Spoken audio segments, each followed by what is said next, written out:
angels sang in a merry chorus. Down from the heavens descended Chuck Norris.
Check 1 2 1 2.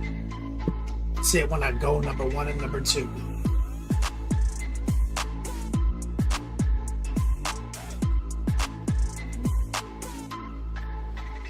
Love Minis, you trying to update that command? I think the command is exclamation point update CMD. You can just retype it.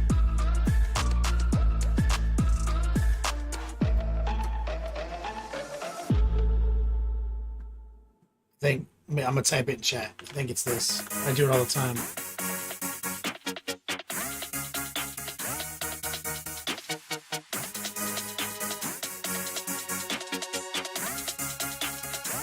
it would look like this.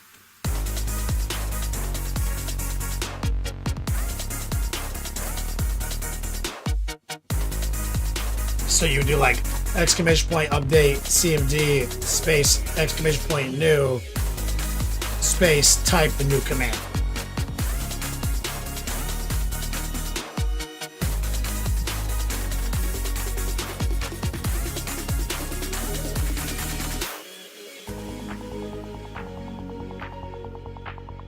But you got to put the new command in there.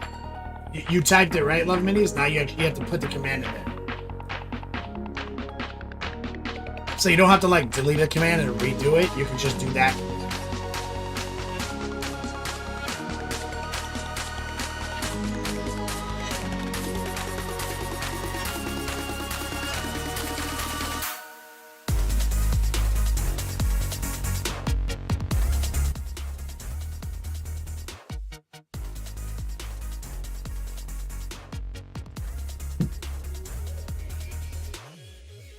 I mean, redo it. Do whatever you want. I mean, do it however you do it.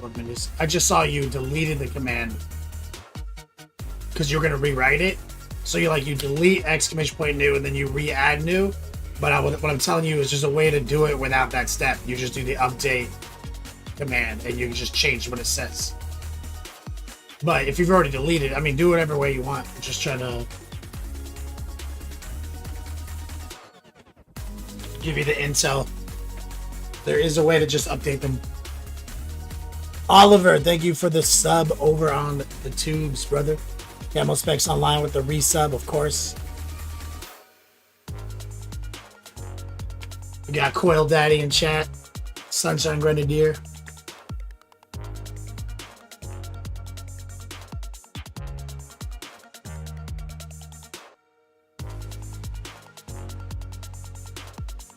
Read pray.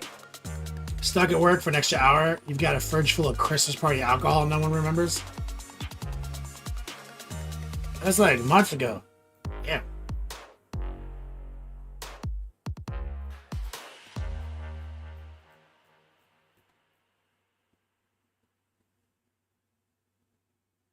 The bot won't let you?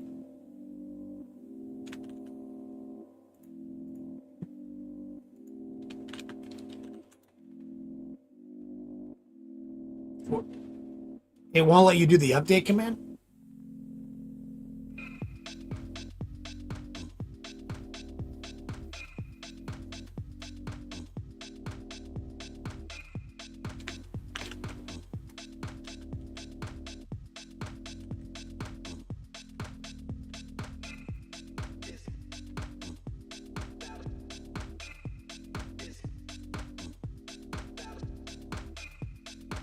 Trying to add recoil to this.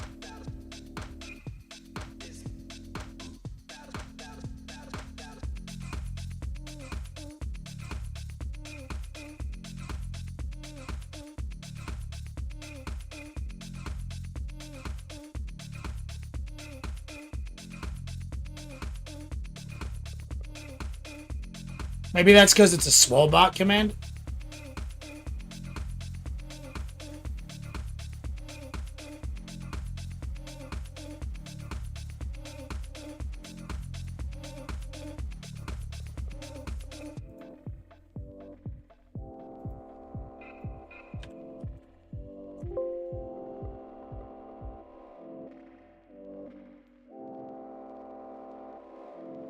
No, I see. It's in Yodog bot.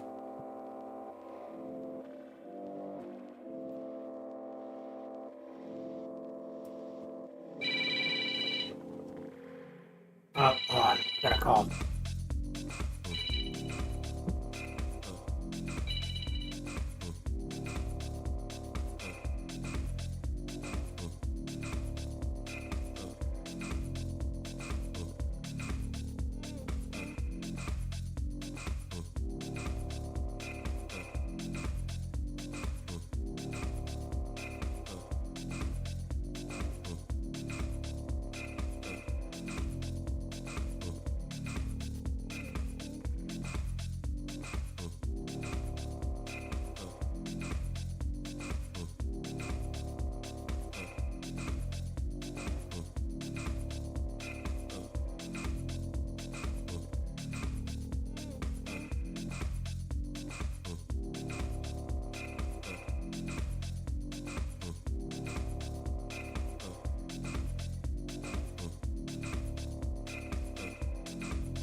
All right.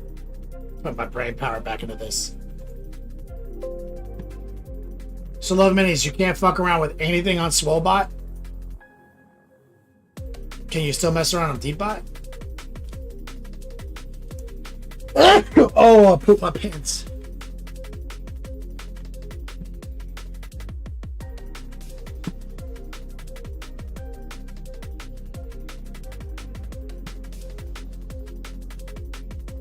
Let's do it!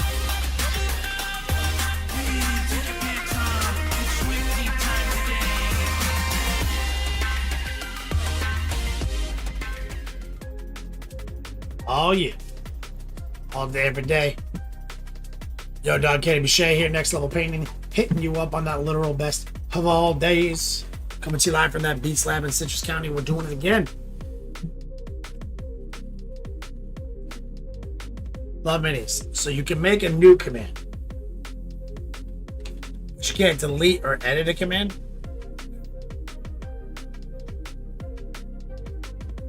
What did you type? Let me see. I'll just do it for you, and then I'll call Spect. See what your new command is.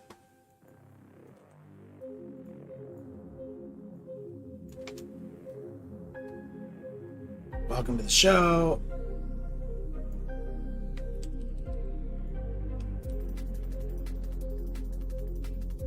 Oh, news gone.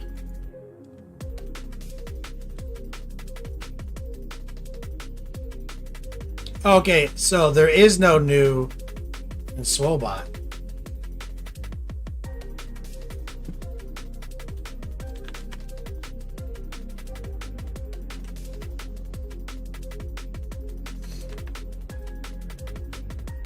So you can't do anything on Deepbot?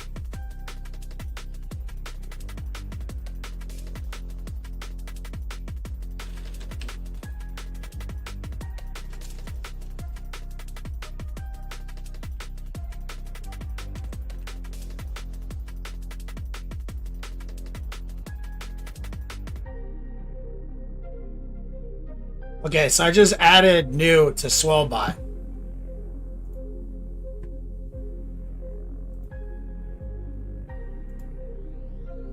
Oh, okay, I see the problem. It's because I have like multiple news. I think. Let me just delete these. There's like two new commands. One was disabled, one was enabled in Dbot. That might have been fucking it up.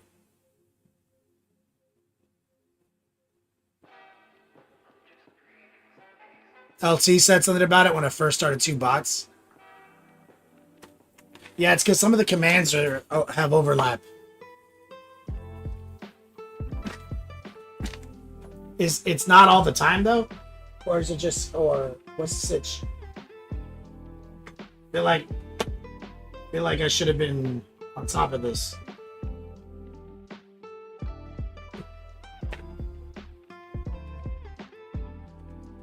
I'm a fucking hobo. Elro, what's up, man?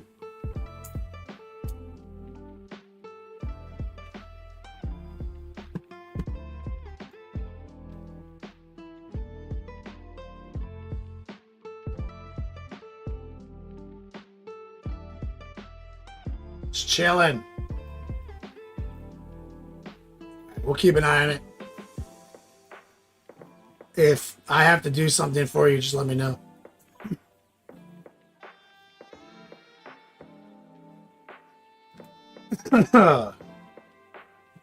Mo's magic in the house.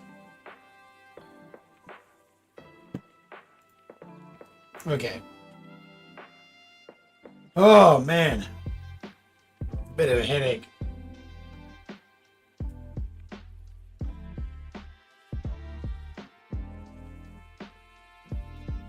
So coming at you Friday, the literal best of all days. Because Saturday is next. And everyone loves Saturday.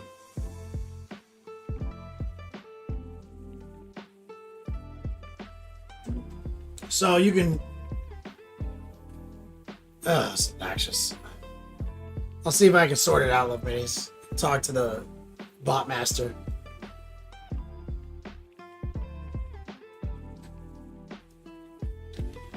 So... see, we did the podcast. Today's Friday, so and yesterday, what did I do yesterday?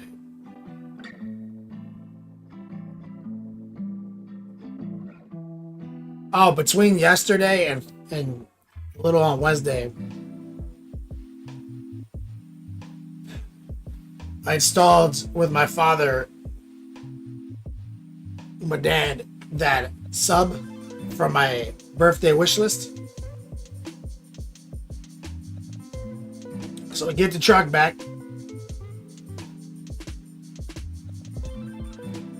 And went out there and installed it. It was pretty fun.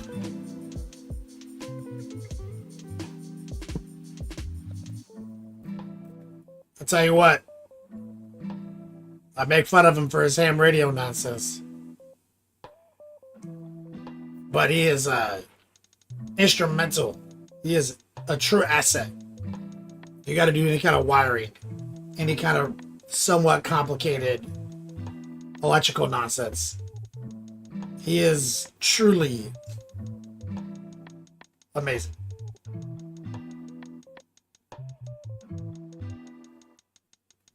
His hobby has real world applications.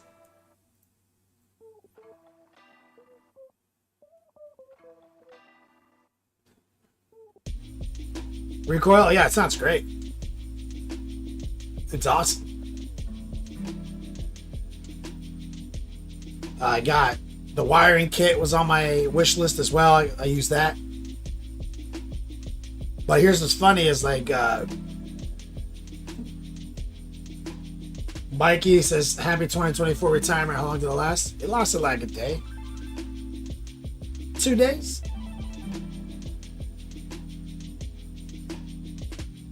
Turns out I wasn't smart and I didn't invest in anything and I had no 401k, so I had to come out of retirement almost immediately.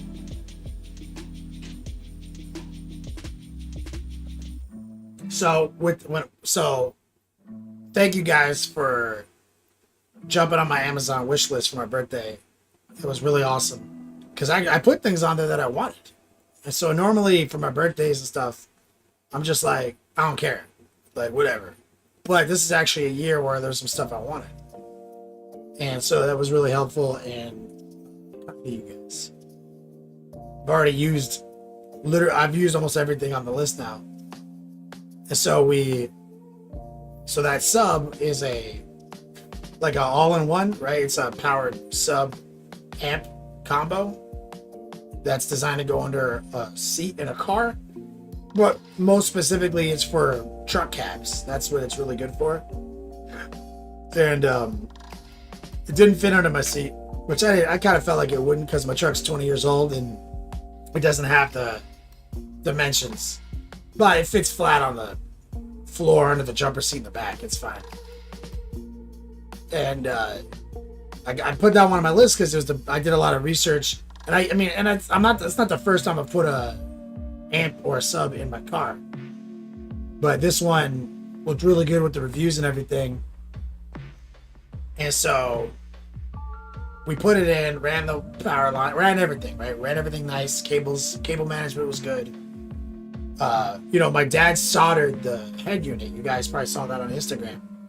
And so his electrical knowledge though is like so gangster. So we have all these cables, right? And we run them through the firewall and everything, and we get it all in operation, and he's like, it doesn't work. And he's just like, it's not grounded well. He's like, it's always that, 100%. So like, we're trying to ground it to the chassis. And which I've done before, but like with my old 91 S10, I just like drilled a hole like right through the side. Like it was ghetto. And he was like, the problem is 100% how well you ground it is going to determine like how good it's operating, and he's like, they give us this, and I never really thought about it, but they always give you this super thick ass girthy grounding cable. And he's like, this is nonsense. He's like, this is stupid. He's like, this is just for show. It's hard. He's like, I was like, no, but it's because it's like, we want bigger cables, right? He's like, this is nothing. He's like, this is grounding. You don't need this. I was like, I don't know. I kind of feel like you do. And then he pointed at all his ham radio antennas. He's like, yo, I'm running like 2, 3, 4,000 watts through those things. And he's like pointing at his ground wire. And it's like this skinny little wire. He's like, yeah, how much is this sub amp max out at? I was like, 800. He's like, yeah, dude. You don't need this fucking nonsense. So his solution was like, he's like, let's just run it back to the firewall alongside the power cable and just get to the ground line, the negative terminal, like on the bolt on the negative terminal. He's like, that's just the best ground that's the best ground on the whole vehicle. And he pulled out one of his ham radio wires for grounding. Like, so I actually have I have supplies he uses in his ham radio hobby now in my truck, grounding my amp. And he was right. Instantly made it sound better, fixed it. Like, it was perfect. So, I'm this close to having a ham radio in my truck.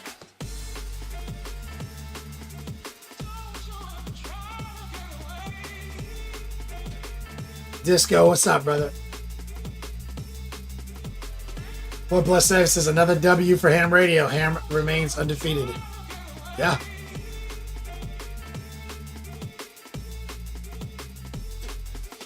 So that was fun. Oh, and it sounds great. The sub. I was able to, within like 10 minutes, kind of tune the gain and the low pass frequency, and because it's a truck cab, so the acoustics are gangster.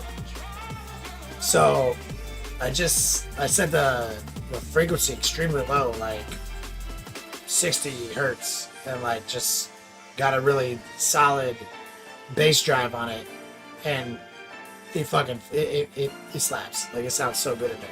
And so we have the original 25 watt Pioneer speakers with an updated head unit and an 800 watt 10-inch sub amp combo. The fucking Ranger.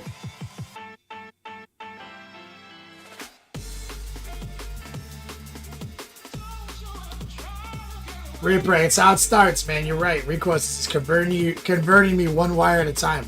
I know. No. Shogun says, that's a bad story about your dad. Learn as much as you can from him while you can. Nah. Like, I mean, he's a boomer. So, Shogun. So, like, his generation is the best. Debatable. I will say that his generation's hobbies have more real world application than my generation's hobbies. That's the positive, I will say. And I am trying to learn as much as I can because, I mean, he has a lot of knowledge, so it's like, so I did pick up some tech when we were installing the amp. And I've installed these before. I've done everything we just did together, from the head unit to this. I've done before, but never like this. Like, never with this understanding and this knowledge base.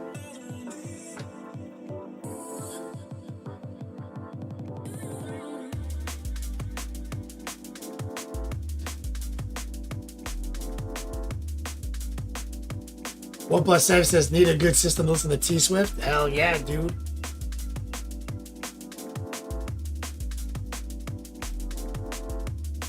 Ray Pray, I know. I'm gonna be driving back to Cali and he's gonna be like tapping in with his ham radio into my shit.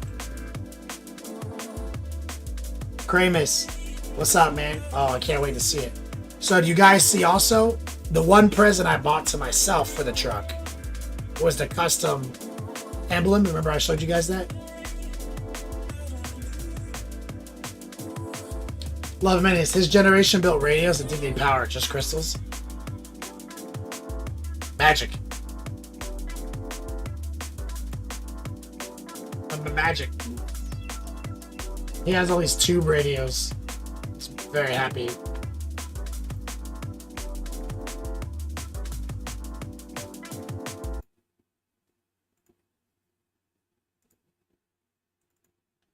So I posted this late last night after it rained.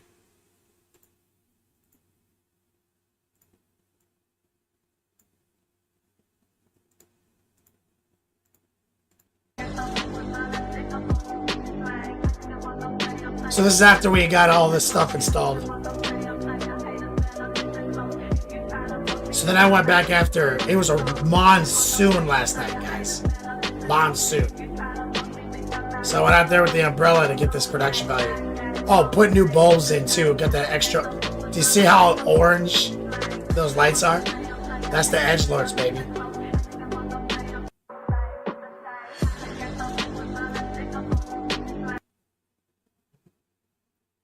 So I went down to O'Reilly Auto Parts and got some new running lights. Super orange, because, you know, fucking edgelords, man, we got to get into that sunset color spectrum, too. So we're there now.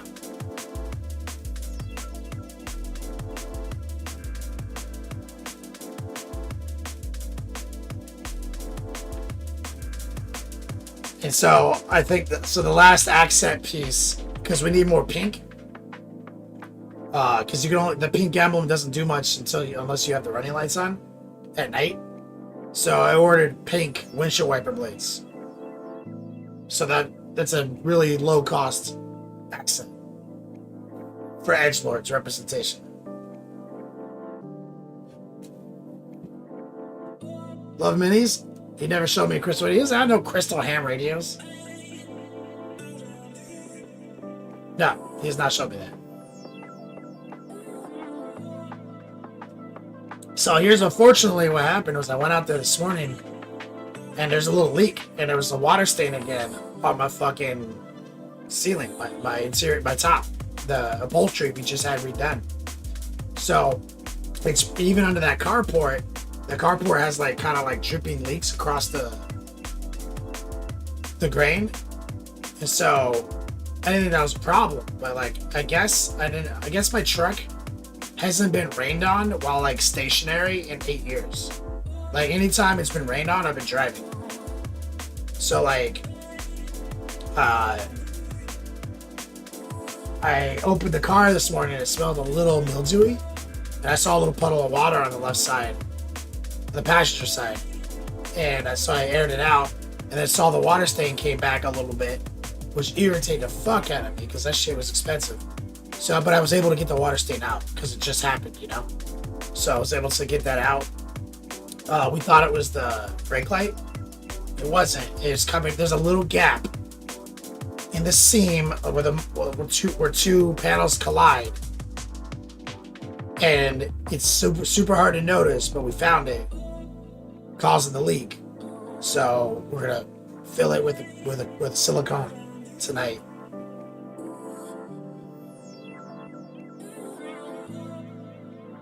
And so, but also it looks like the weather seal on the passenger side, it looks like it looks in good condition, even though it's 20 years old. But what it's probably is it's probably shrunk. It's probably contracted. So I went online to a Ford part website and ordered a new weather strip. So don't want to be in Florida and not have a totally waterproof setup, you know? Obnoxious.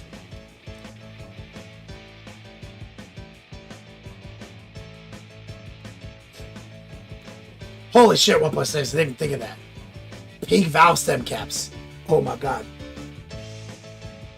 Fuck yeah. I ordered new, the fuck are they called? The hubcaps, but like they just cover the lug nuts in the center of my wheel. Mine are all beat up. I ordered refurbished ones that are black. And I was like, yo, can I paint these pink? No, I think I'll leave them black and I'll put the fucking pink valve steps on. Yo, you guys send me a link to that shit.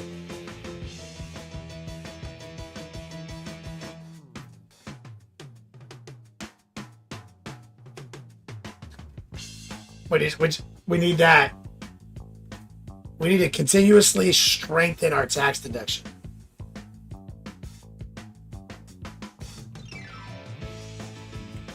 You can plastic dip things in hot pink.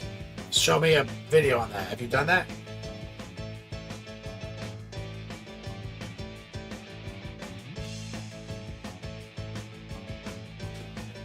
I want that too.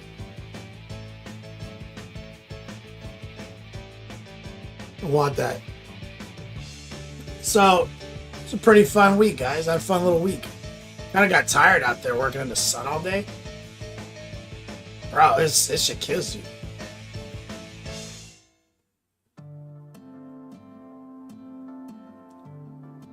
Does it hold up? 1+ saves? Plastic dip wheels. It comes in an aerosol can. You just spray paint, rubber coating. Does it hold up? Like, what's your take on it? Red coat, right? The truck off his... Yeah, that's the point, red coat. I'm a painting channel. I paint things with an airbrush.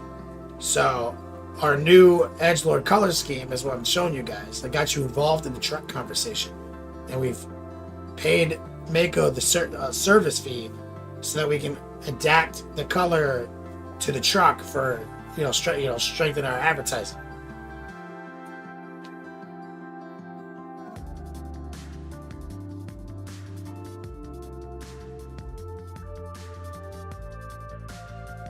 So is it not? So it doesn't last. So, and this is in Seattle. So like in Florida, it's gonna last 1/10 as long.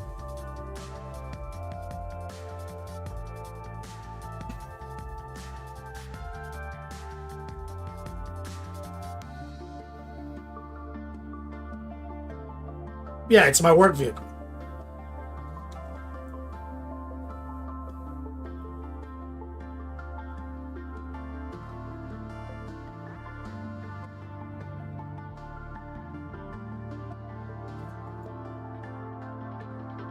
No, I don't want to spray the wheels. I just want to spray that little cap. 1+ saves. But it's still going to get dirty.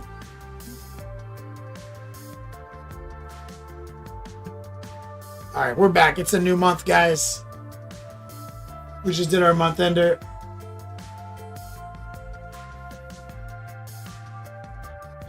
Recoil? No, there's no way. I mean, I'd have to. I mean, maybe vinyl.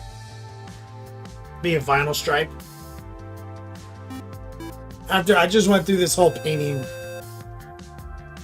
procedure, and it is not a. It's not an easy procedure. There's a queue, a wait list. I won't have my truck for a while. It's an hour drive. It's like fuck that. Sid for Game 69, the Canadian superstar. But maybe if I can order a vinyl, maybe.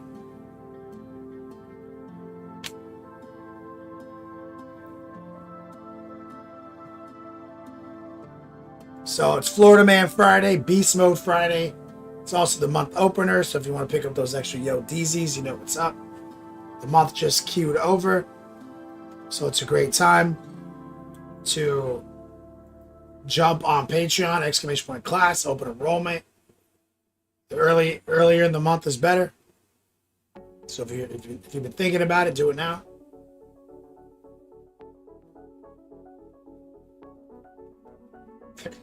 Sorry guys, a bit of a headache. Trying to let this caffeine working out.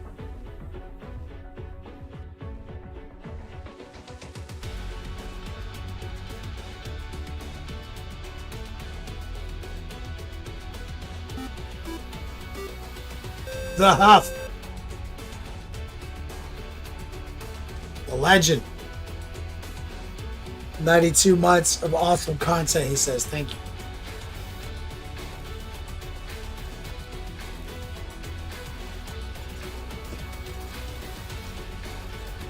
So let's get Ahriman back on the table.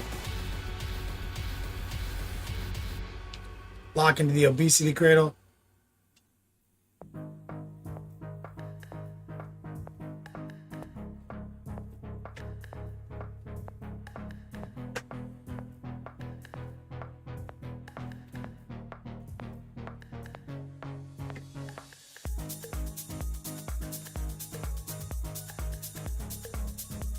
There we go.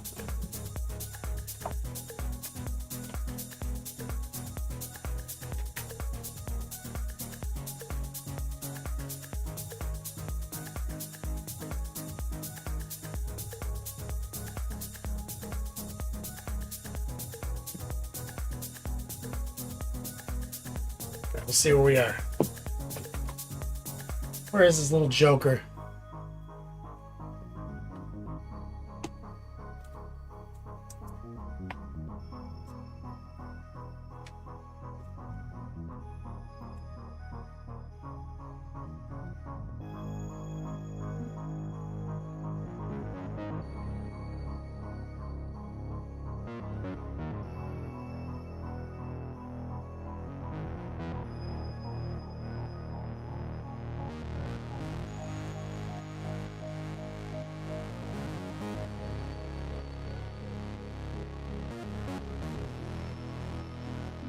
There we go.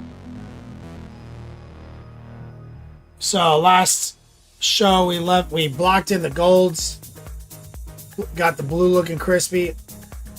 We started working on the staff and we ran out of time. So let's just jump back in on the staff. Let's get the staff finished and the fire finished. We'll kind of leave off the detail on the gold for the end.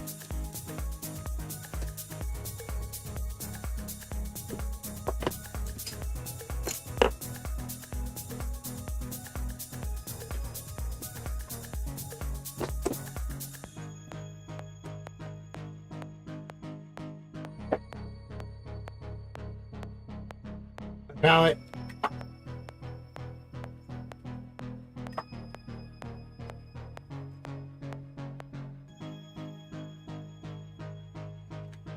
So staff, I think we were using blue black.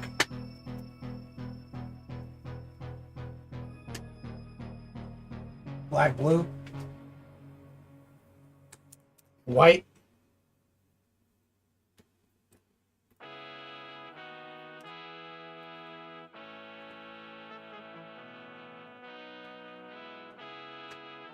And we gotta get our gold colors back out. Started for nothing, we did it, we made it, we turned into something. I said what I be, but they ain't believe Now for the gold, we were using quintessential color palette, mahogany,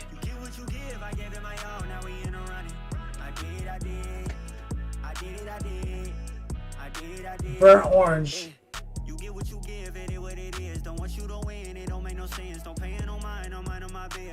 it's regular orange. Thanks.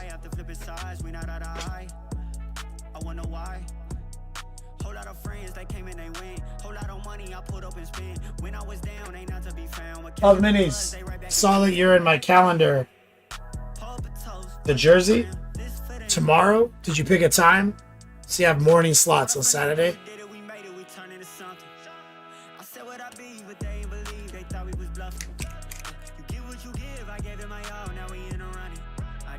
You gotta give me a time. Yep.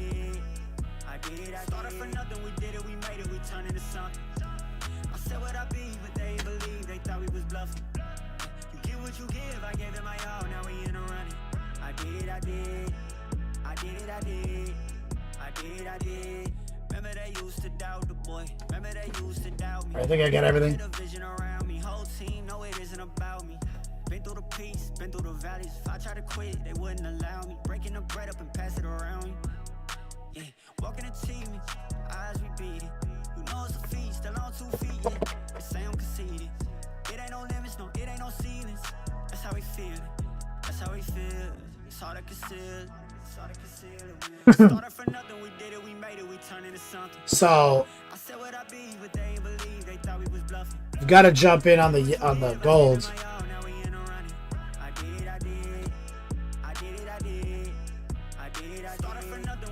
So let's grab a little noosh. Actually, I forget. I love that stuff.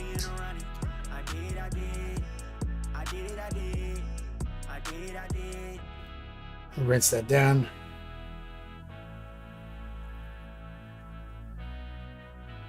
Let's take some of the golden brown color. And let's see if we, with a little noosh, a little bit more noosh. I'm going to lower the opacity a little bit. Let's see if I can get a nice little heart pull right here.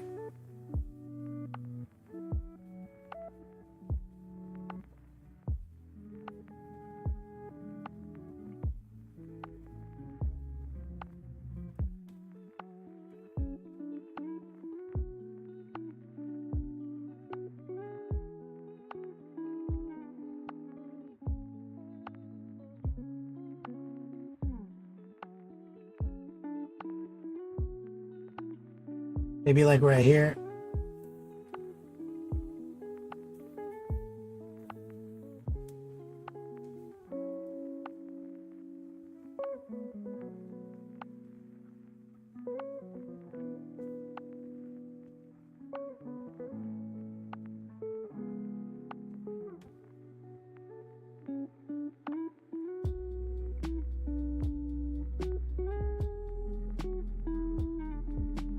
Sneak in right here.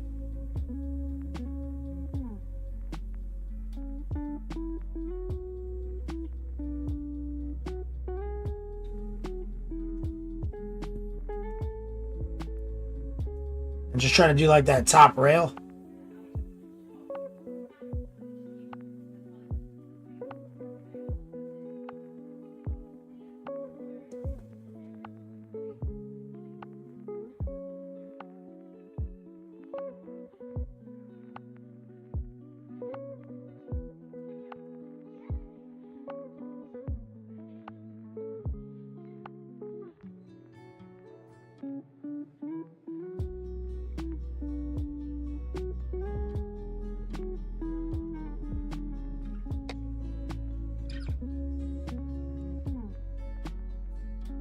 So cylinders can be easy or hard based on how much of the cylinder is viewable.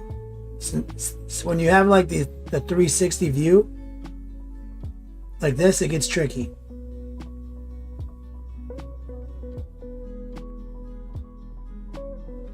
Because you got to make sure you see it from at least two sides.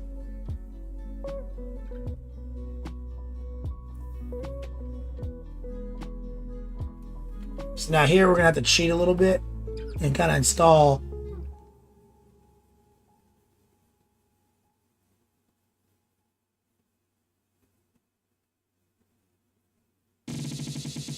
a secondary line right there.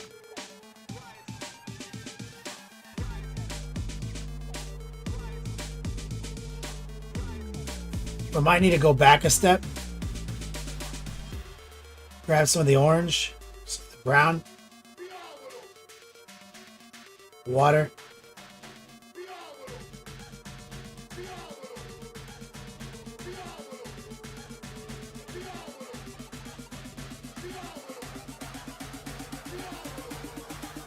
Because we're looking a little dark here.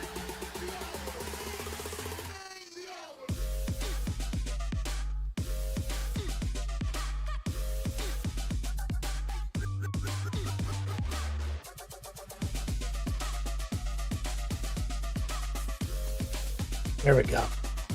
Mark over on YouTube says this looks solid already. Think about doing an MM gold for my current Raptors project. How many you got?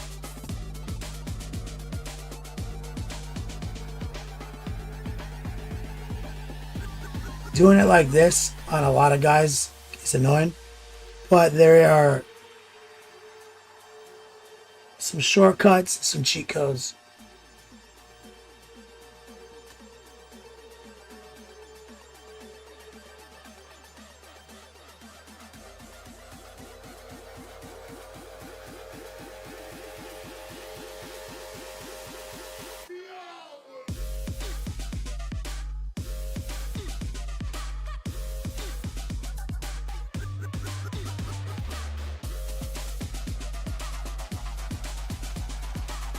Creative, what's up?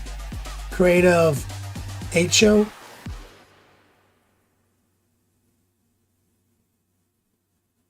So we're just doing little heart pulls. Trying to keep our cylinder lines parallel with the length of the actual cylinder. 20, Mark. Trim is easy though too, so like if it's mostly trim is easy.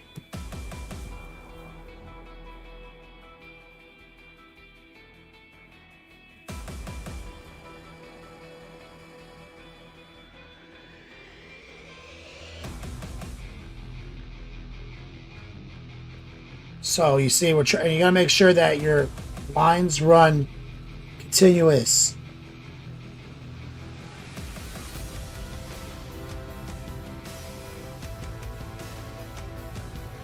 And they gotta be actually lines. Like you gotta make sure you're doing a good line. Tip of the brush. Pull back to the heart.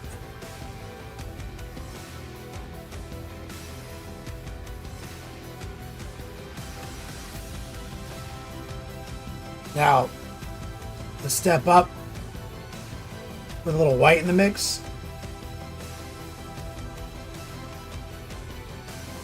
We're going to kind of add a couple stipples here.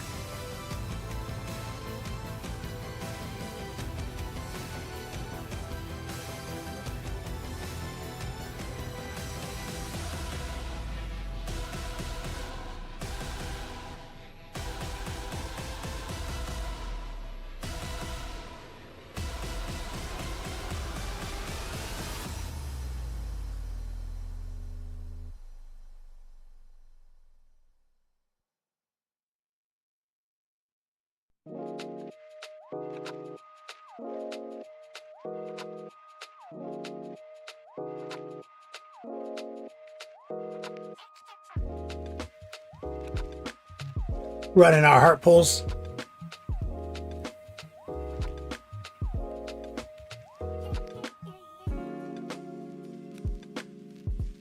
Creative. Does have so much respect for the small detail work. Thanks, man. Welcome to the show. Little stipple right there. We're using low moisture.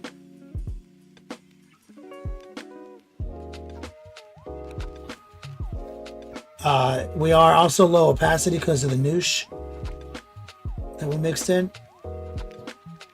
Some stipples right here.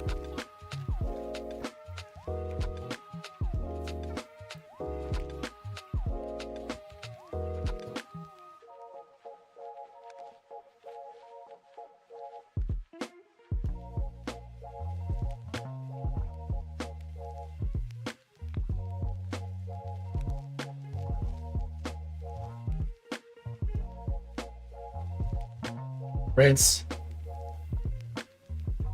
Let's peel a little bit more orange out. Orange and the golden brown.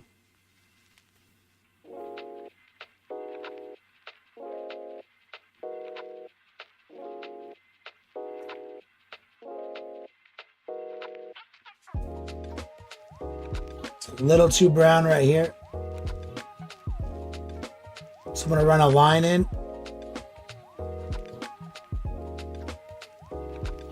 And just leave the dark brownish line intact, but I'm gonna cut back another line. Cylinders are easy if you just keep the line work correct. It's all about the line aesthetic. You don't really have to think about it too much beyond that. Go boy in chat, what's up, man? Paint Manny's lives, not much chilling and delivering with Kenny in the background. What's up, man? Couple of my students in chat. All right, so now we're gonna have to embed some hard lines. So let's get high opacity, low moisture, some white, and some of the golden brown. So what we have to do is kind of carefully draw a line separating the two shapes.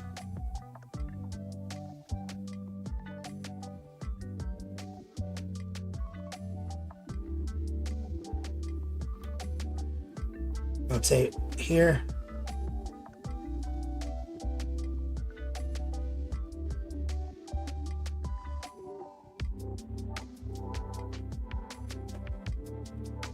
And we're gonna throw some darkness back in, you'll see.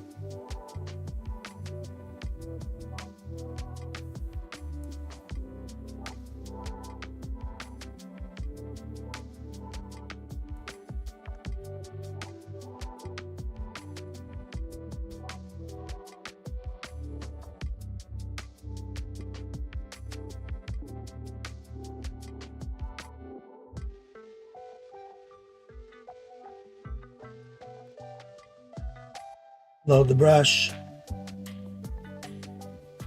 Look for that heart pull.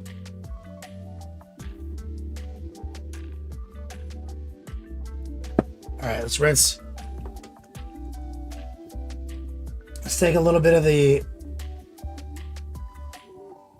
mahogany. And I'm going to try to embed a line between the highlight and this rim with a heart pull. Always be rotating.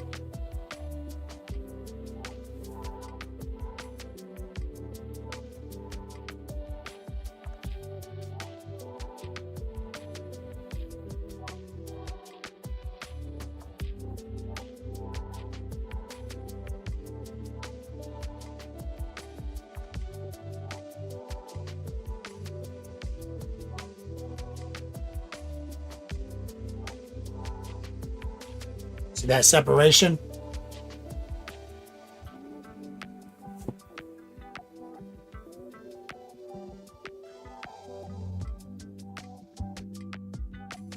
Throw some up right here. Create that separation right there as well. Rotate.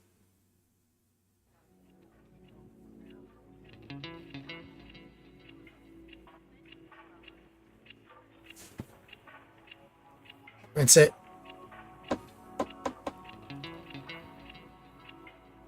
Back to that highlight mix.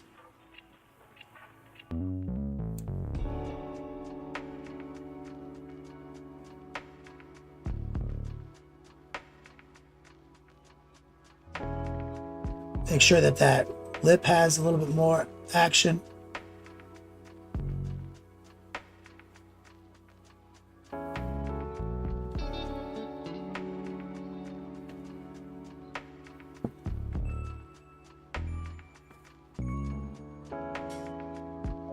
Okay, so you go out to the dark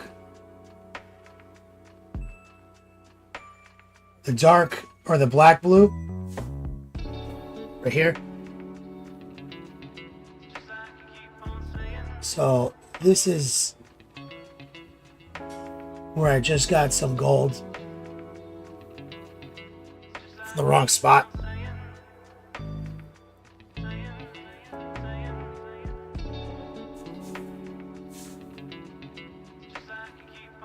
So we're doing a similar thing to the bluish gray part as well, but there's a bunch of deep design work in it. So let's just see if we can kind of hit those rails using the tracer technique, using the side of our brush. We get a little bit more white in the mix.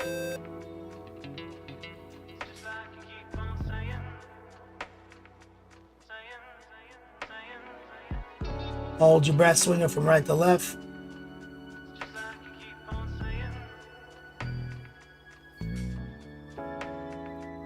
Creative ahoy. Is that how you say that? Thank you for the follow.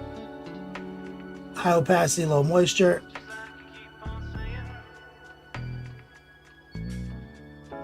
Just riding that rail.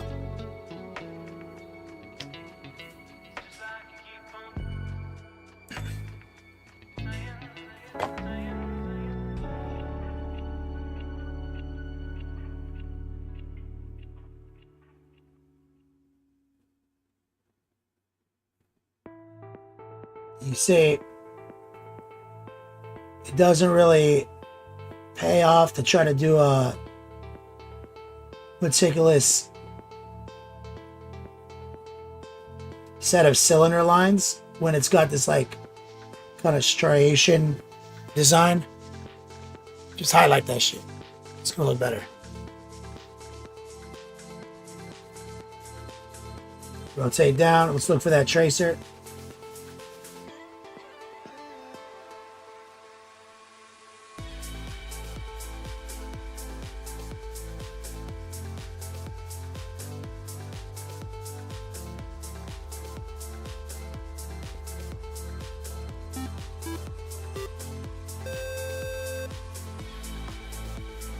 It's good.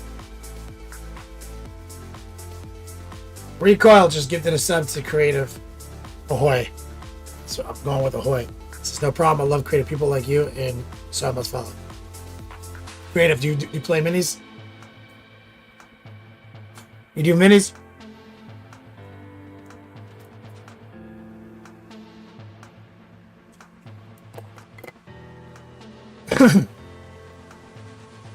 Shout out to your boy Coil Daddy. I think I can go one step further. I'm going to grab a little bit more white, Creative, and we're going to just try to go in a little bit harder.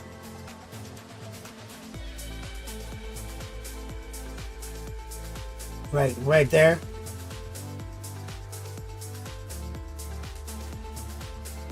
The more abrupt the white, the more shiny we're saying it is. Stipple. Right there.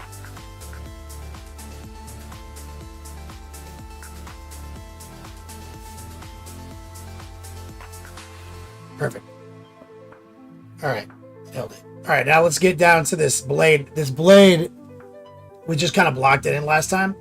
So let's take, it's the same thing, it's just the white and the black blue.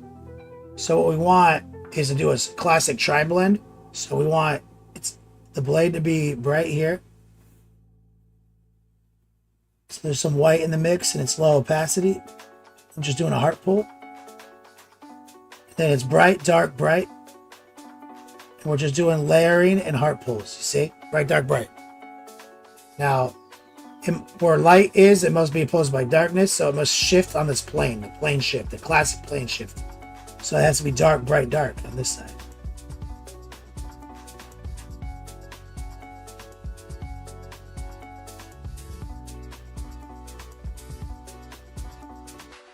Okay. Now we don't need to do a whole lot of blending, we just need to kind of eyeball it. So let's grab some more of the dark version. It's a little wet, which is what I want. I'm gonna grab a little of the highlight, and I'm just gonna keep making little heart pulls while it's slightly wet.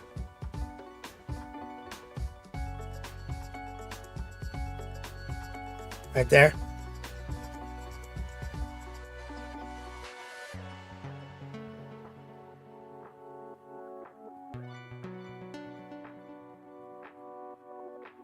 Now, the same thing, the whiter you go and the blacker you go, the shinier you're saying it is. Let's get a little bit of white, low opacity.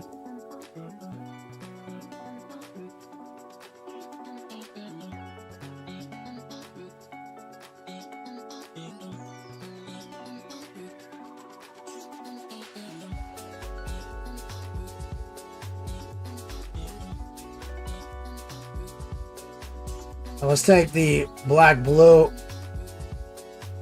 and let's see if we can kind of see there's a centerpiece here. I want to subtract that from the design.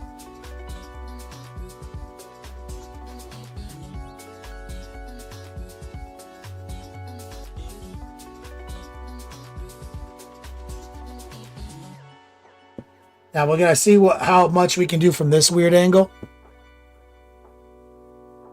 You don't need to make this side perfect.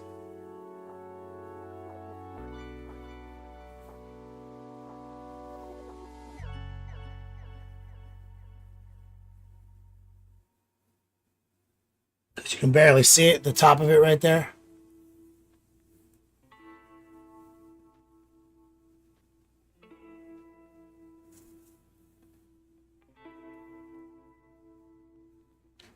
Now, with NMM, you don't really need to make it that. It doesn't need to be super well blended. I've said that to you guys a lot.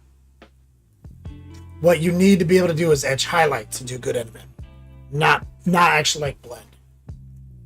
Creative says, your people are so great, like you. Thank you all for so good persons. Thanks, Creative.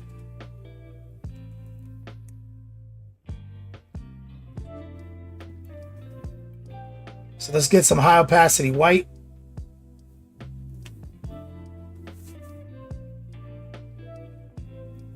See if we can do a tracer right here.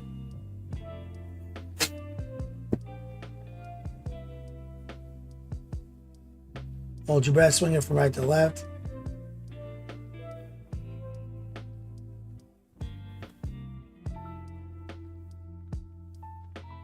Gentlemen, we're just chilling, brother.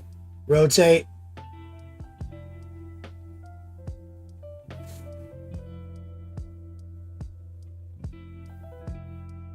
Tracer technique. Rotate.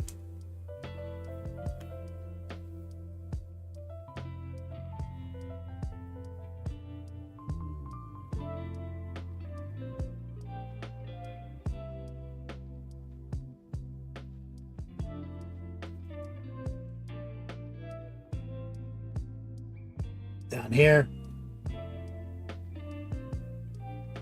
This angle is a little tricky.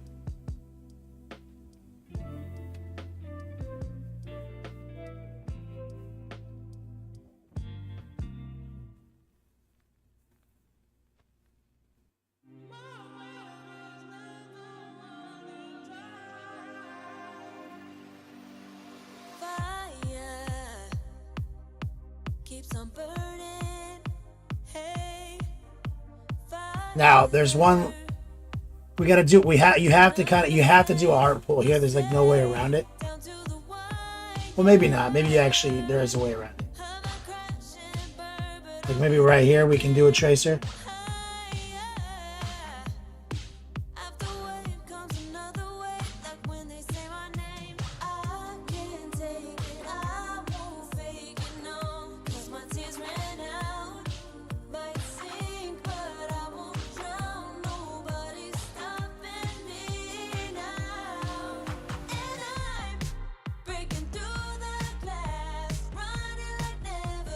I'll see how I'm going to access it down here. So I think I just had to go classic here.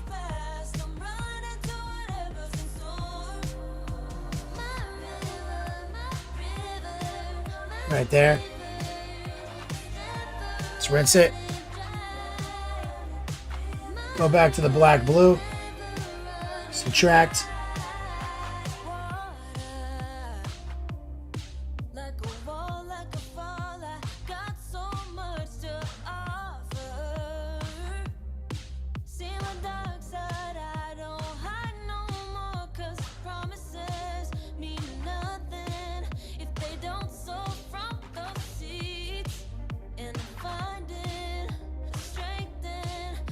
I'm gonna make a kind of like a band-aid patch right here.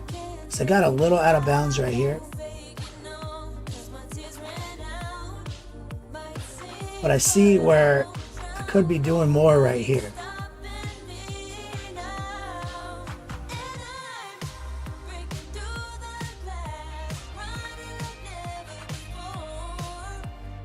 There we go.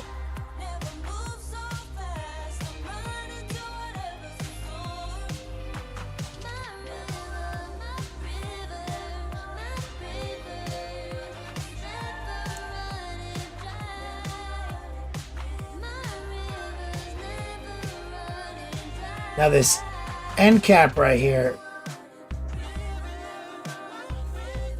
I think we need to go back to the gray spectrum.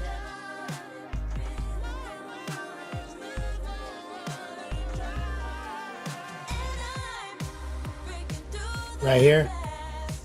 Heart pull.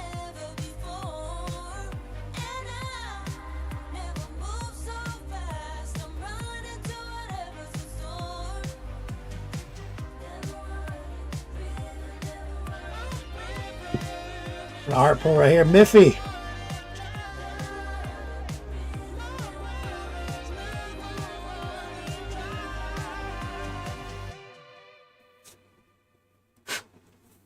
Working on that Ahriman. I see him in the chat. Got rock and roll. Okay, Miffy. It's funny though, his name has been rock and roll longer than it's been Miffy. The man, the myth, the legend.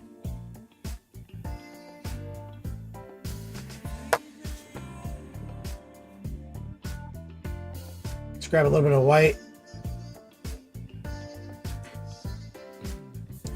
You lost access to your old account or something. Now, by now, that's like 7 years ago.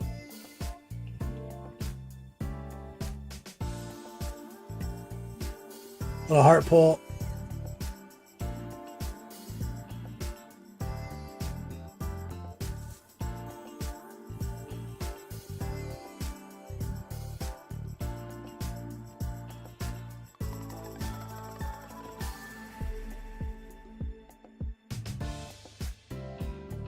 All right. So now we can finally we can leave the shaft. Want to move up here and just do some basic, like, don't overthink what you're doing here. Just make some bright edges bright.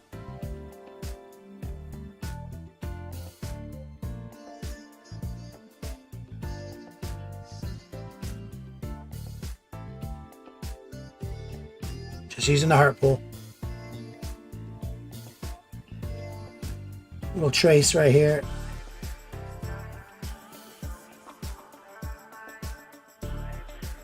Little heart pull right there.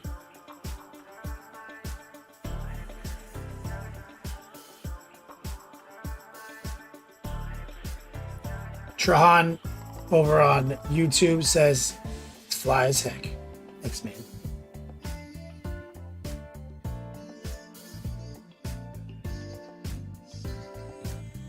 Same thing right here.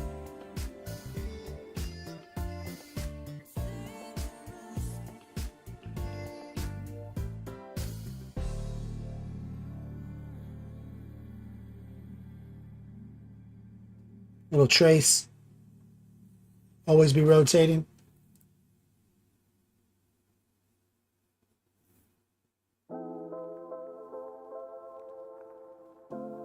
Let's get a little bit more white on the tip of the brush.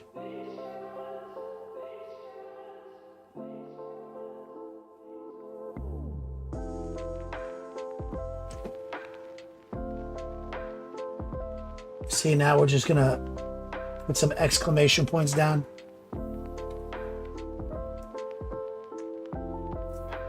Always be rotating, look for that trace.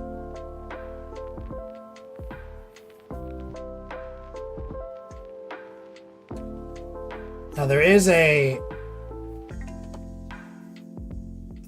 like a gem setting. So let's actually go back to our orange setup.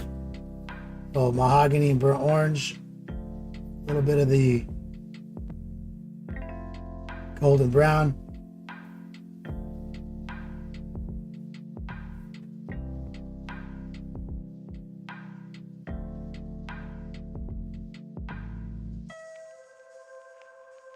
So I'm painting the whole gem right now because I'm really just trying to get the setting.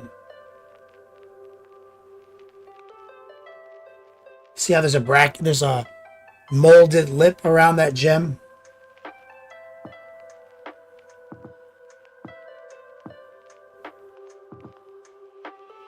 So just gotta get gold on it now. It's kind of a trick to that.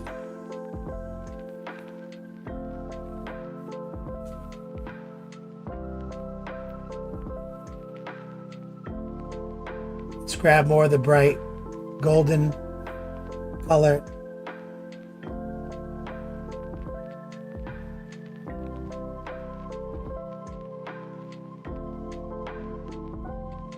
A little white. Stipple.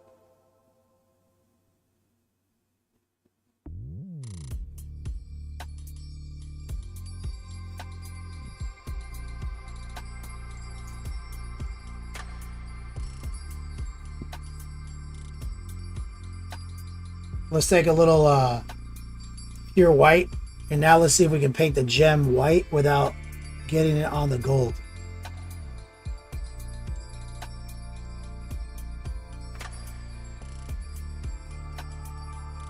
Using the tip of my brush,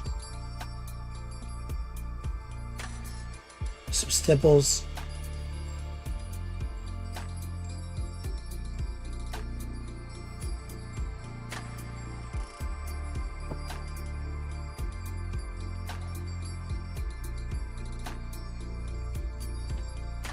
Come back to that. Let it dry. Roll back to this side. Let's grab some white. A little touch of the dark blue-gray.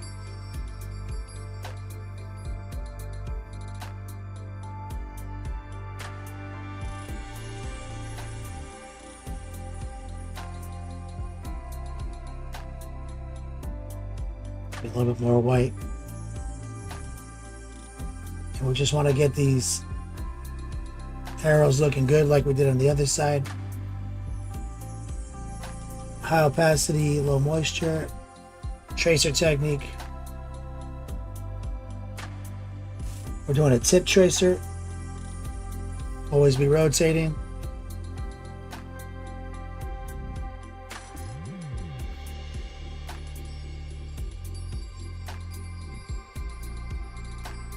If you're right-handed, like me, it should almost always be like right to left motions when you're doing that kind of technique. This way.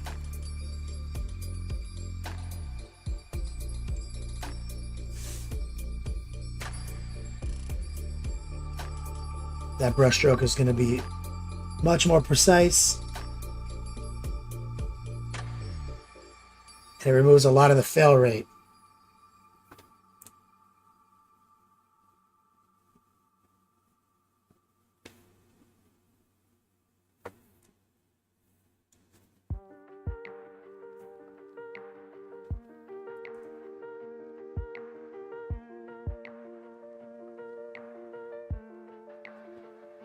In my model holder.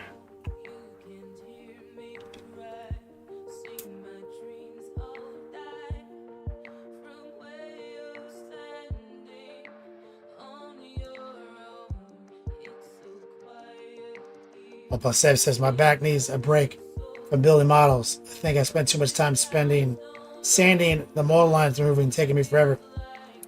I know, dude. Those are the old ones, the OGs. Let me rinse the brush. Bro, I did my Blood Angels. Remember all the jump shoots I did? Fucking no, dude. I'm so glad they went to fucking mono pose. Because it was that whole, like, Build-A-Bear skeleton of a Space Marine that we had for decades that made the models one guy's. I mapped it out, dude. It's, right. Chest, legs, arm, head. Backpack is like 1, 2, 3, 4 things. Right? Base. So you have to touch those 11 parts. You have to take all 11 parts off the sprue. Clean all 11 parts. Glue all 11 parts together. You're at 33 touches, 33 actions per model before you've primed the model. When I mapped out like my Blood Angels army, I was like, dude, that's 33. You have to touch every part 33 times. 33 times per model. And you haven't even primed them out. And you've got 60 of those. Like, I'm so glad we went to the model pose. Like, push fits are easy to build kits. Renegade. He says, I liked all the mix and match part sets. Because you're a hobo, dude. I don't know what to tell you. They are objectively garbage. By every measurable artistic standard.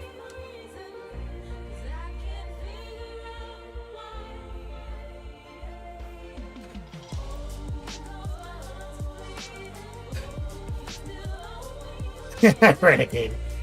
Here's the thing. They sucked. Go look at them. They suck. They look like shit.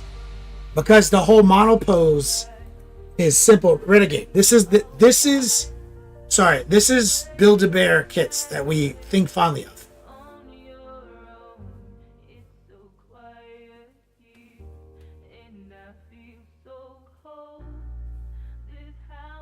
That's all the poses. That's it. This sucked. Now we've got dudes throwing their arm out like this, fucking diving. You know what I mean? Like, we've got actual articulation and fucking joints, shit like that. I'd rather have fucking the new model pose any day of the week.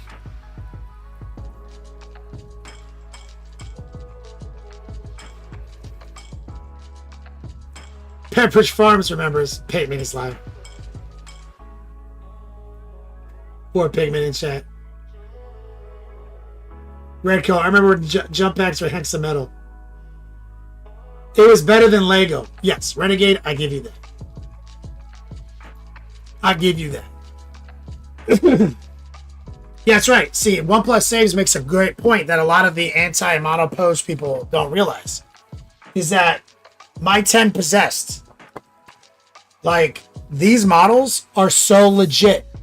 Look at that. Look at how he's taking a step forward, puffing his chest out, and his rotary cups are pulling his arms back. You could never make this possessed back in the day. And here's the best part. I've got 2 options for a head, 2 options for an arm, and it could be any one of the 5 jump packs or backpacks. So if you make 5 possessed models, there's still a shitload of stuff on the sprue still. So then I made my second 5 possessed. And I just mixed it up. I used the alternate arm for every single guy and the alternate head for every single guy.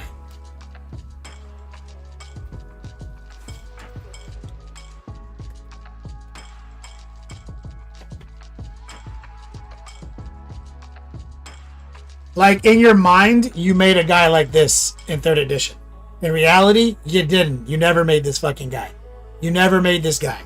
His arm is coming across his body. His rotary cup actually works. He's tilted and rotating. And his arm is full extension here and it doesn't look stupid. Like, you never made this guy. In your mind, you did.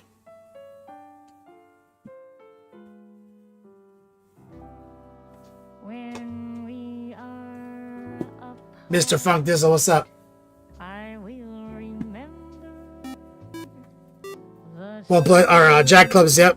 ETB superiority. That's right, brother. Papa Penguins, VT in the chat. What's up, brother? How you been doing, man? Kramer says, I have some old school Death Company with jump packs that still never paint. Major pain. Facts. Funk D. Red Coast says, trying metal bodies with 2 plastic arms. We're all the same. The minis are so much better. Yep. The new models are so heat. War Payment says, the new Orc Boy kit sucks, though. No, it's objectively superior. The old Orc Boys were garbage. They look dumb. They're all hunched over, ass out, looking like fucking fools. magnolias in full bloom, These people live in the golden age and still complain, Templar. I know. and when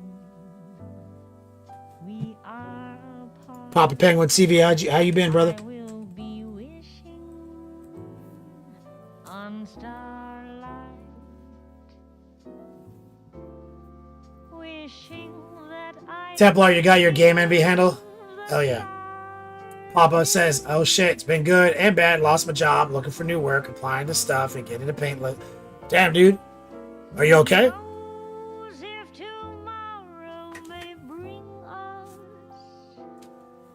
the chance for a brand new start. And also, I think also a lot of people Till that embracing the house husband life, Papa Penguin. Is that where you're at right now? will be in my heart. Congrats on that. I'm gonna take a little bit more white, Papa Penguin.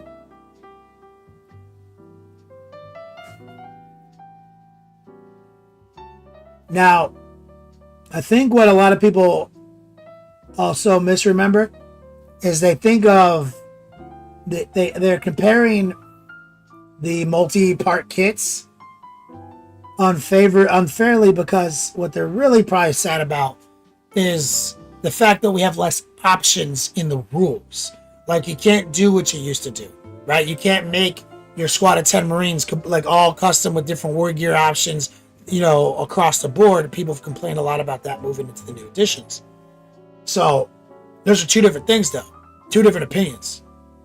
You know what I mean? Like, you be disappointed that you don't get to do all your options, but definitely don't look at a superior model made with superior injection molding with vastly more dynamic posing and think that this is less than what we used to have when it's obviously better. You know? Be sad because you don't get to do all your little guns, but be happy that you get the sickest models ever. That I could give the stars to One day at a time, Papa. That's how you do it.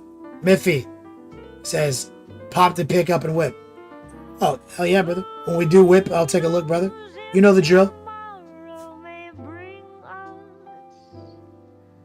the chance for a brand new start. Till that moment, you'll be in my heart.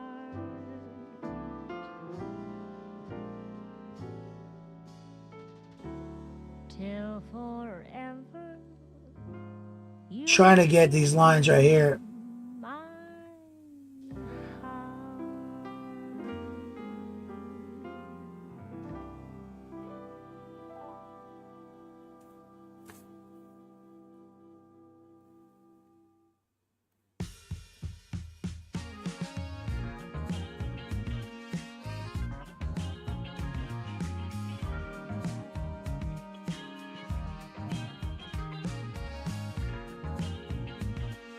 Oh, that reminds me, Mr. Funk Dizzle. So that's why I actually like the pewter Grey Knight strike squads more than the plastic ones. Because they were like monopose pewters. and they were dynamic and awesome looking. Okay, they're not that awesome anymore, but their posing was way more interesting, way more inspired.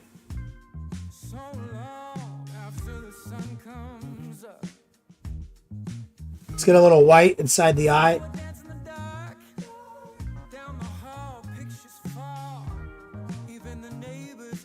High opacity, low moisture.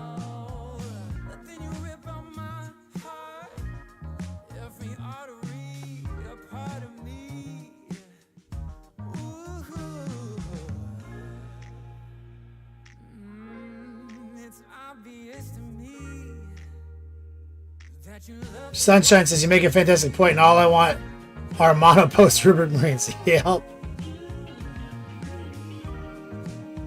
That's right, Mr. Funk Dizzle. The blister pewters are always more interesting back in the day. Kind of like these.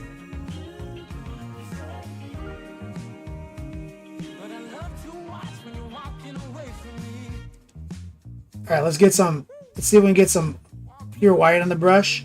See if we can do a little stippling on these beads.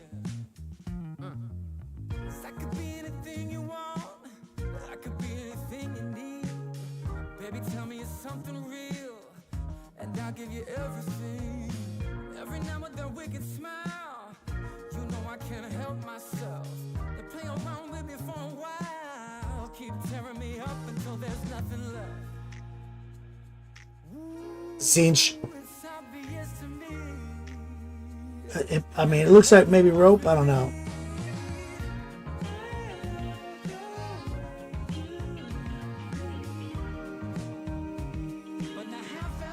It's they paint the box art has it at white.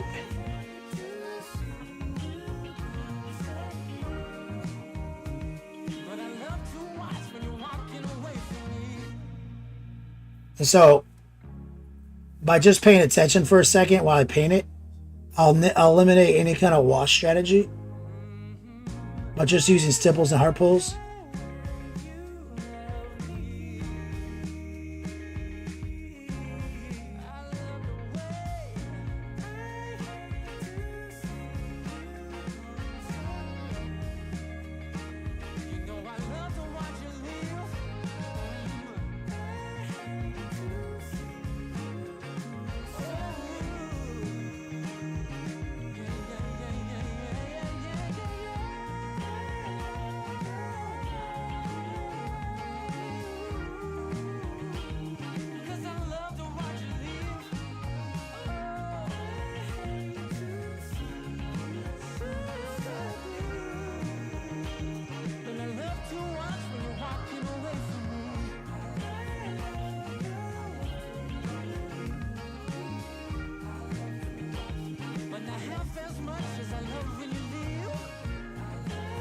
White opaque. You're convinced that's why I felt easier to do the new Berserkers? Said that? Sunshine. Ah, yes. That's exactly why. Just wish they'd stop blatantly recycling poses. But whoever models the Dynamic Marines like Titus need a comic lesson. Sometimes GW does miss the mark. I won't lie. It's accurate. When it comes to posing, sometimes they look a little weird.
I might come back to that in a second.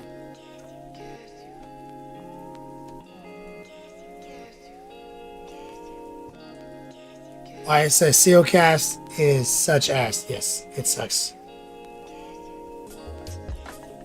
I agree.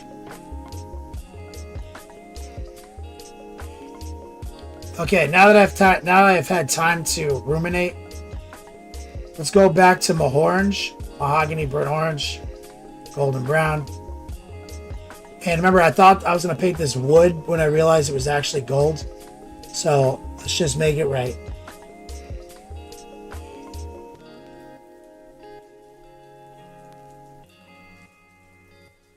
Painted it with like this off brown. Then I realized Ahriman's not some like hobo shaman with a wood crosspiece in his staff. He's literally like the most fucking gangster styling, profiling sorcerer. He ain't messing around no wood nonsense.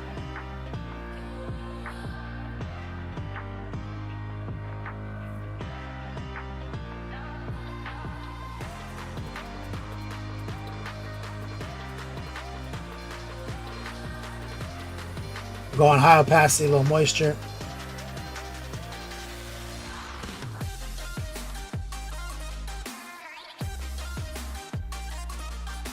And the cool thing is I'm subtracting away from the cordage that's got his little knickknacks hanging from it. Classic sack right here, chaos sack.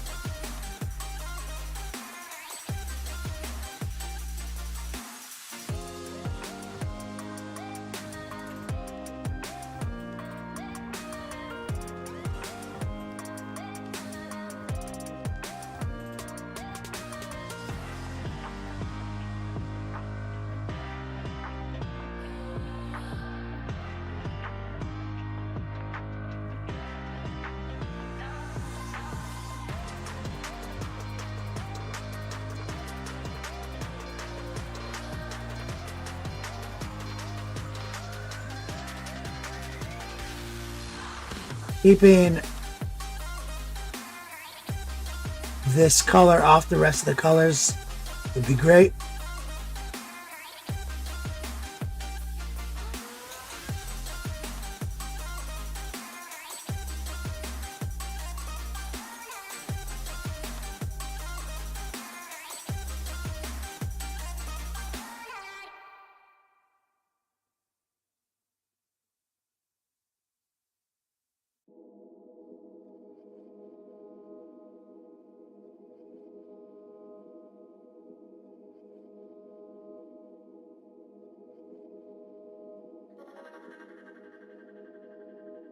Fucking staff.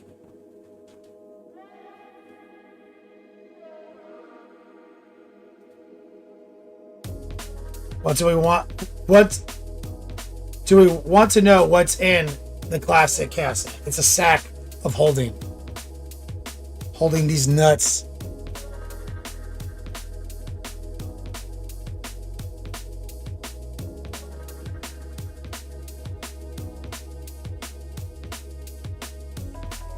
All right, let's highlight it up.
See if I can get some edge highlights now.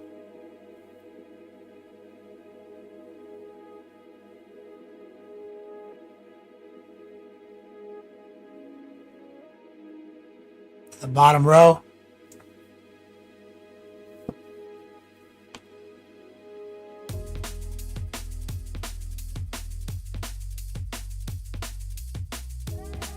Let's add a little white to the mix.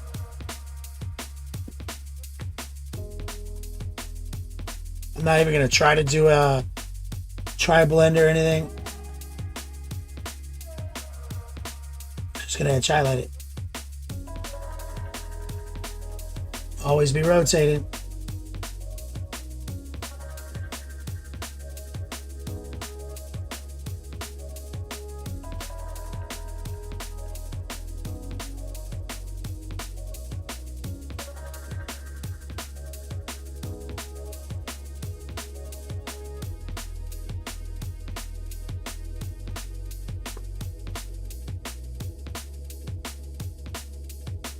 Tracer technique.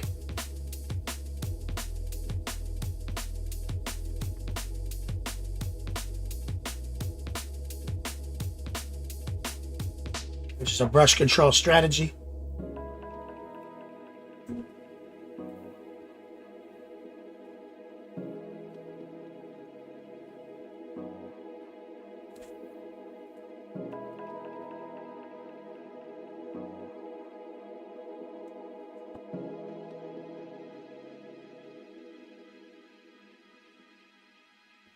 Let's rinse it down.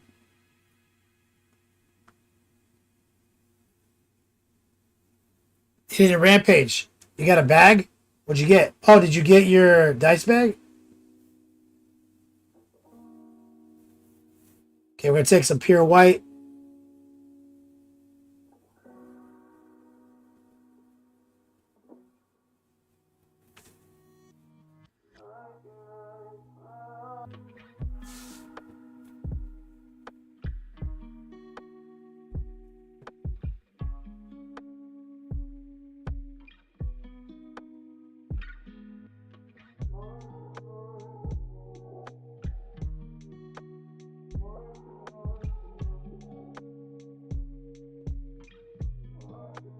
Got the dice bag today. Got the magnets a couple days ago. Yep, I mailed them out. I realized that I should have combined shipping, but it was too late.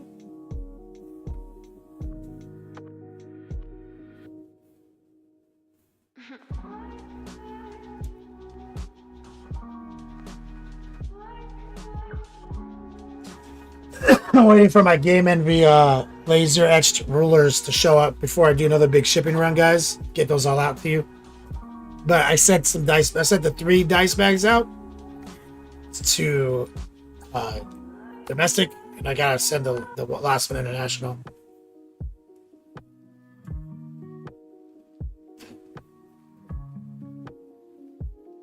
Miffy says, "Sorry, I missed your birthday stream."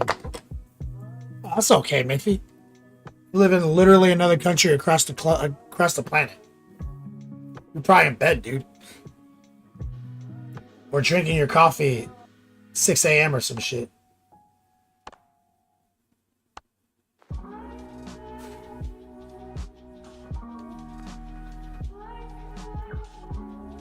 Alright, so weirdly, I don't even know. What I'm gonna do is I'm gonna make like I'm gonna take the black blue. I'm gonna add a lot of noosh to it. And I'm gonna use this to kind of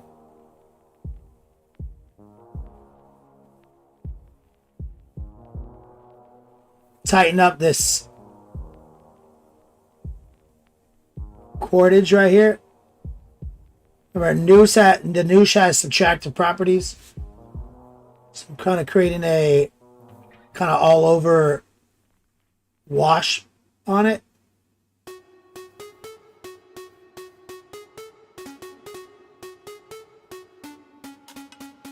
A rinse. And then I'm just going to use a little moisture to dissolve a little bit toward the tops of the cord.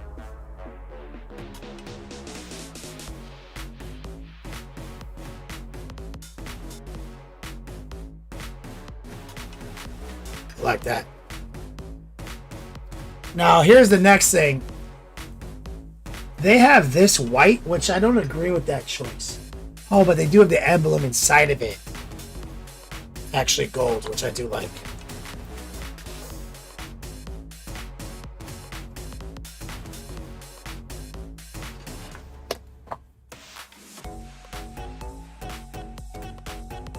Mr. Funk Dizzle, yeah, Noosh is great, dude, right? Like, Jason always, like, markets something one way, and then I always use it every way but that way.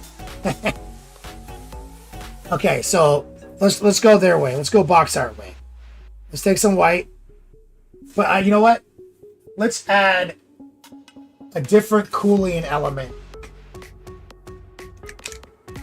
Let's add some jade. So I'm going to take white plus jade.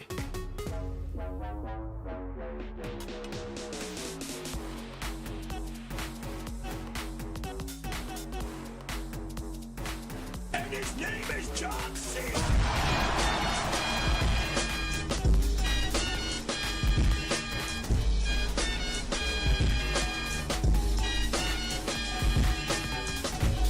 The Beast mod.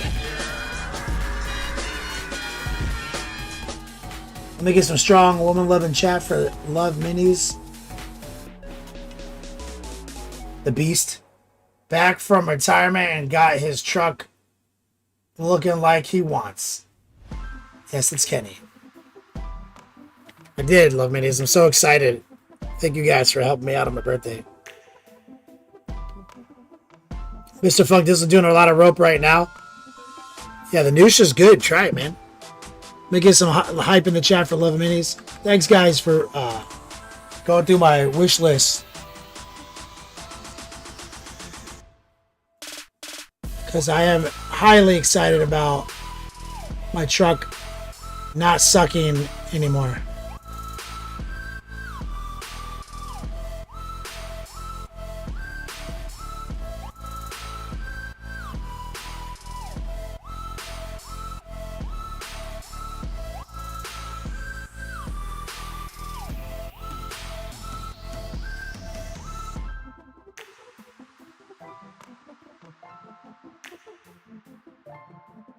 Yeah, for pin washing, Suit Temple, our Noosh is great. Now, before we go too much further, let's grab our orange golden brown mix.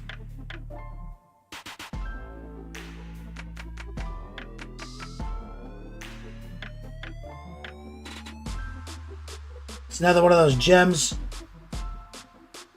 right there.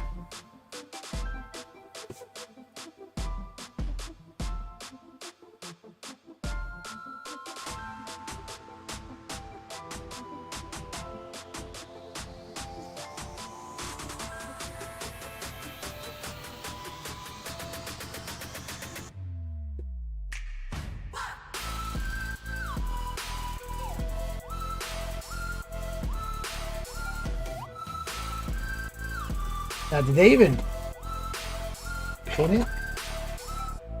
Yeah, they did. Let's grab a little bit more of the golden brown.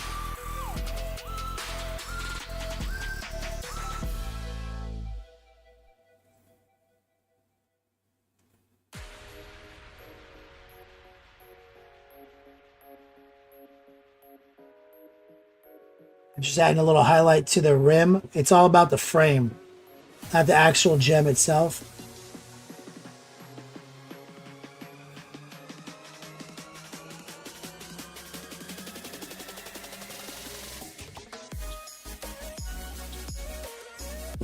I just realized I never got here.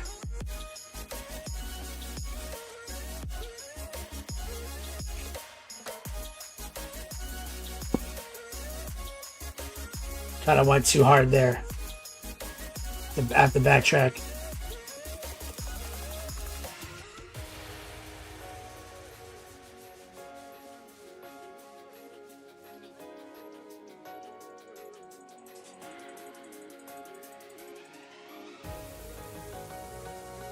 All right, now let's go back to that jade mix.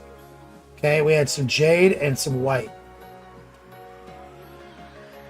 Now what I want to do is just kind of subtract.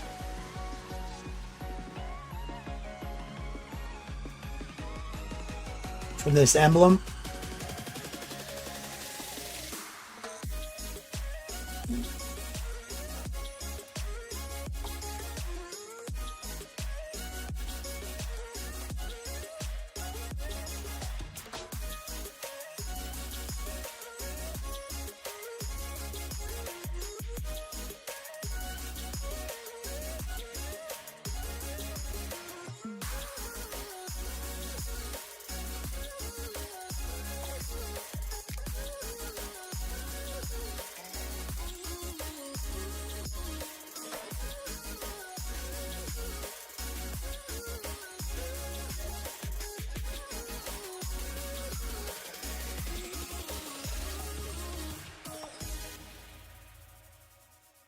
Go.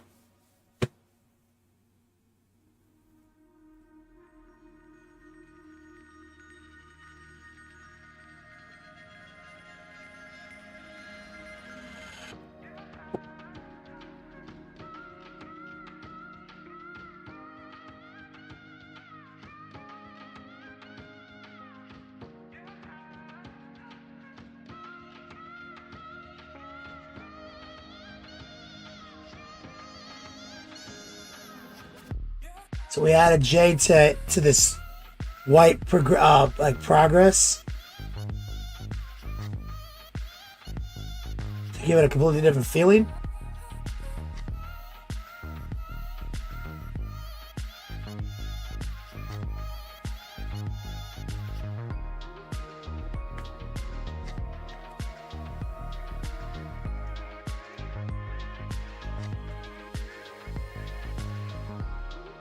I'm gonna grab pure white.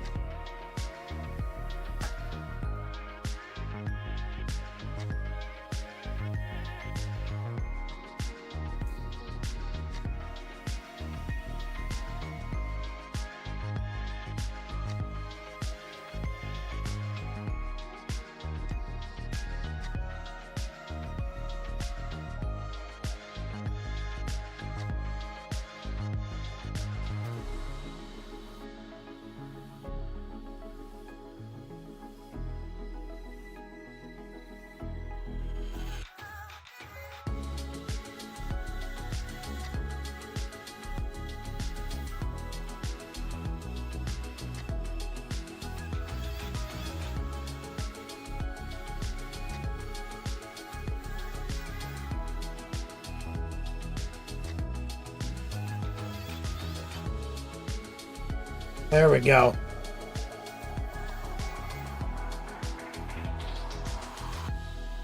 We're just doing a little edge highlighting.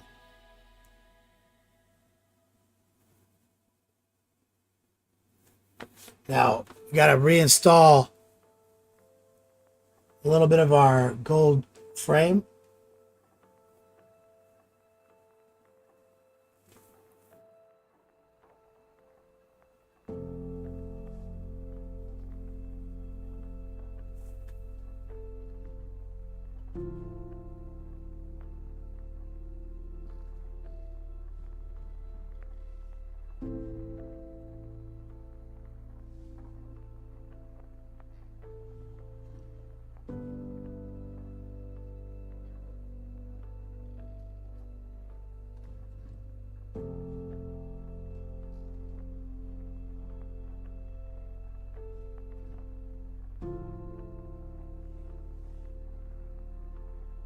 Little gems like that are obnoxious.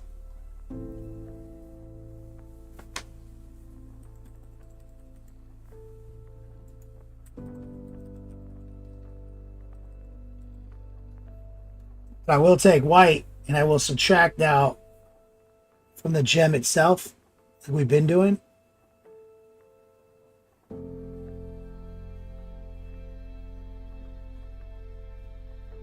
Saying, you see there's that little gold frame.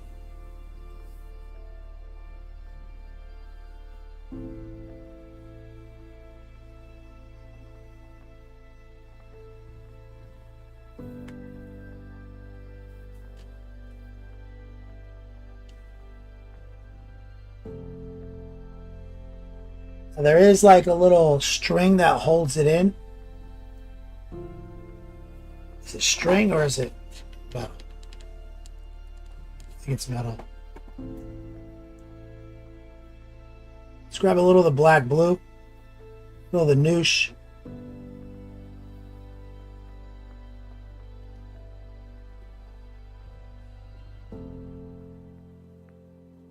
There's like a little looped. There's like a little hole in it and a little piece of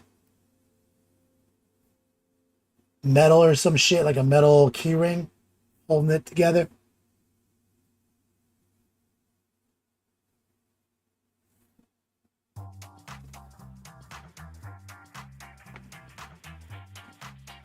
Let's take the mahogany and some white. Just kind of getting just really cheaty.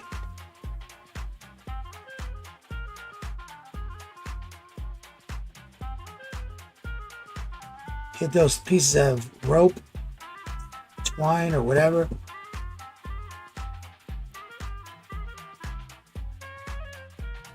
Right there.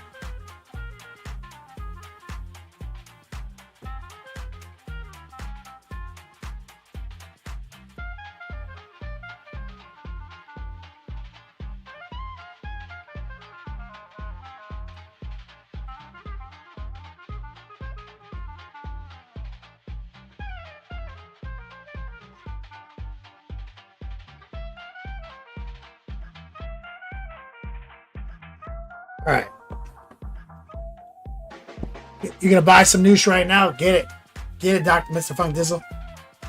All right, let's do a couple of things real quick. Let's grab the jade. Let's grab some noosh, some water, and some jade.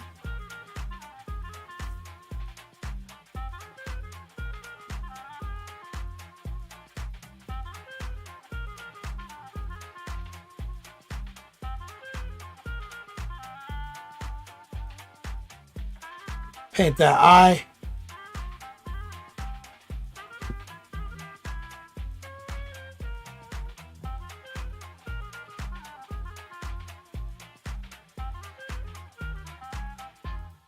This gem.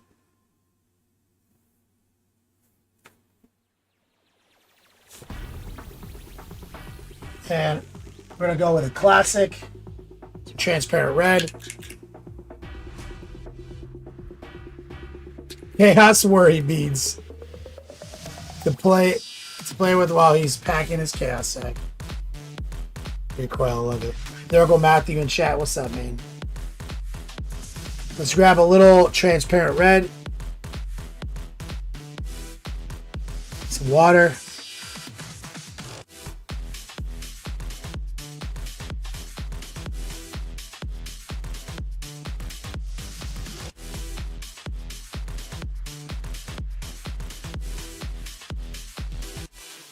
And we're painting that little gem, the very light coat. Opacity.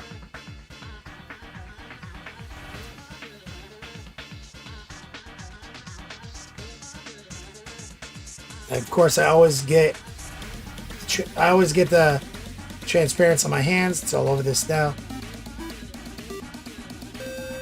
That's a good placeholder. Let's set up to do a whip session. NS Ogre, 85 months, like the legend that he is. So we got the NMM sorted on the staff. Got the Chaos Worry beads. All this nonsense up here. Sorted out, blocked in. We gotta get the sack of sacks. We gotta get that Chaos sack of holding. This little Zeech bird skull nonsense. First, let's set up and do a whip session. If you're new here, exclamation point whip.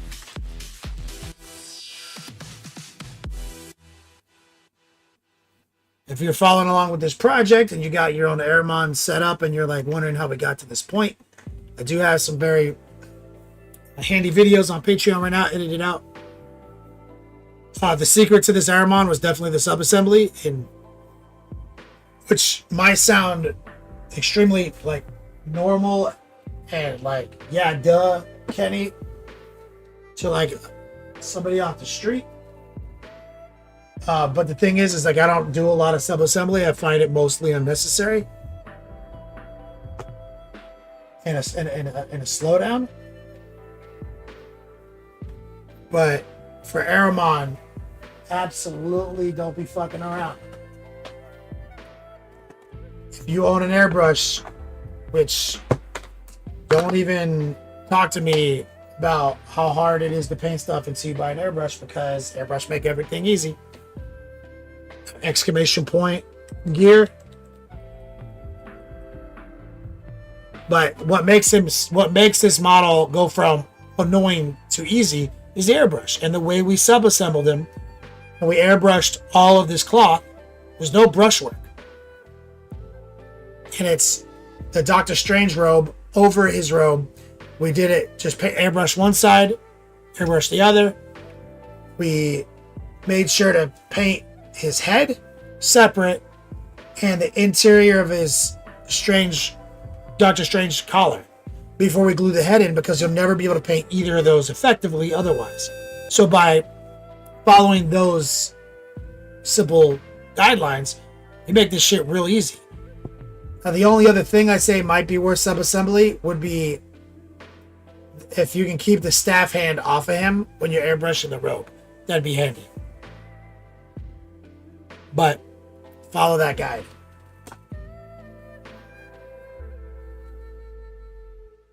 Arc Tex, thank you for the follow. Sir Crow says, you get the spray gunner affiliate working yet? No. I think they just approved me last night.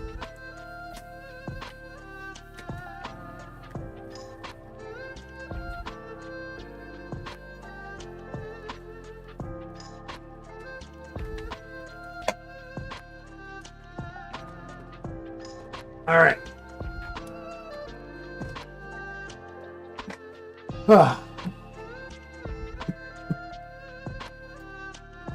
Exclamation point whip. You can jump into our Discord server if you're new here. Show us what you're working on, comments, criticisms, finished projects, whatever you want to show off. Fire up Discord.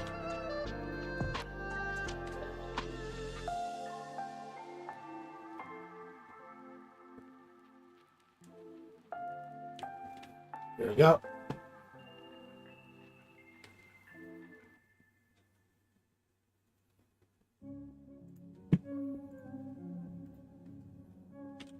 Got two things I'm going to bring up before we jump into the Discord. First thing is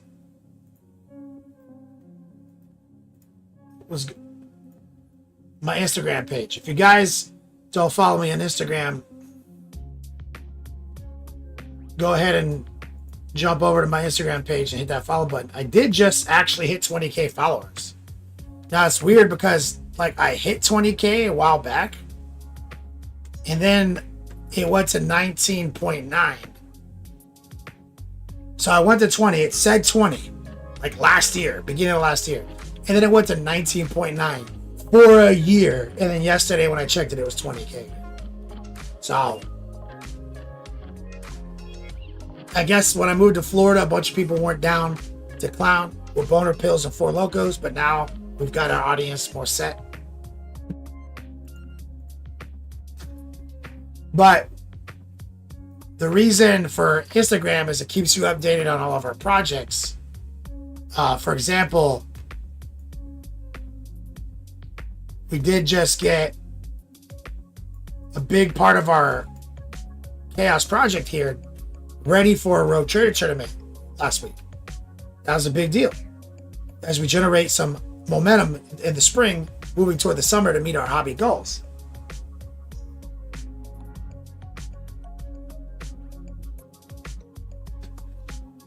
OnePlus saves. Nah, they did a bot. Yeah, they did a band wave. So Instagram is a good way to stay caught up on what we're working on. Instagram is amazing for miniatures.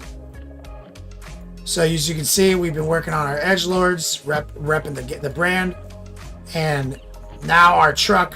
If you're just tuning in, I just posted this reel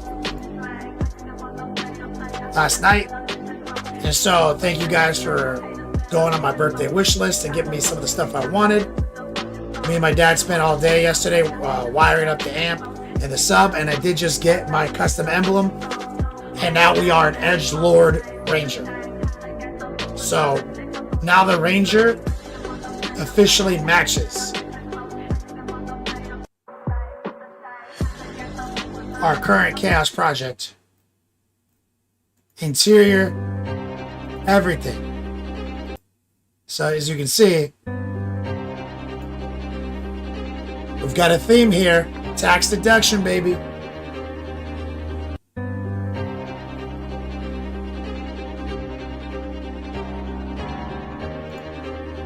So I just wanted to show that. Turn that off. Because anybody who just tuned in wasn't aware of that. My birthday, I put out a birthday wish list. Everything but the fog lights got purchased. I just bought the fog lights. You guys weren't into my personal safety. You guys were into everything else.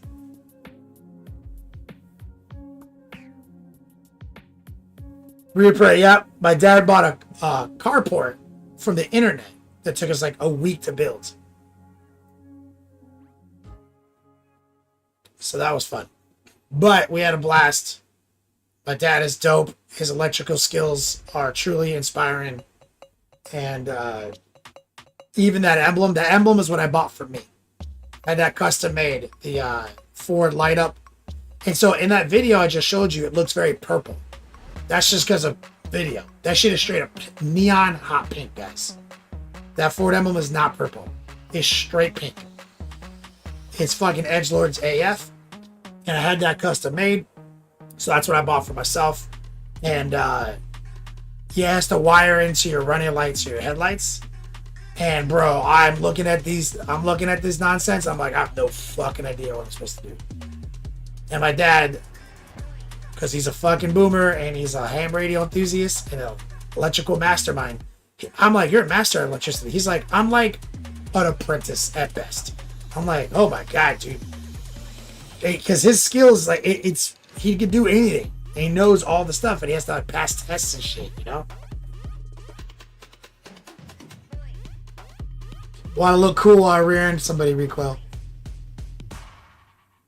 So he looked at that shit and he was like, got it. Like we pulled out my headlights. He's like, oh, you need new headlight bulbs. So I got those super amber ones so we get that Edgelord sunset. Right? And he fucking did some magic nonsense with electrical skills and we're good. We were off to the races, man. So doing father-son projects has been really fun.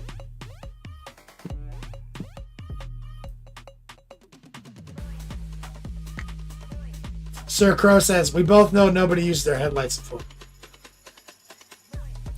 Bunch of wild men driving in the dark. Now the other thing,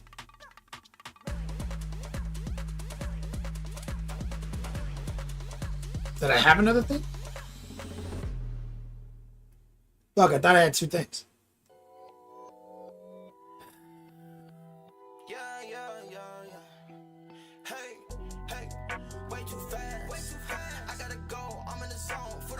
Did I have two things?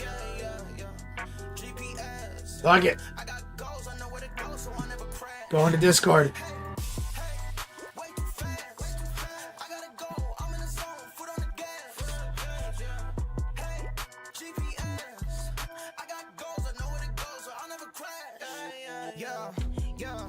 Easy peasy lemon squeezy. Are you in chat with your stupid 11:42 a.m. post?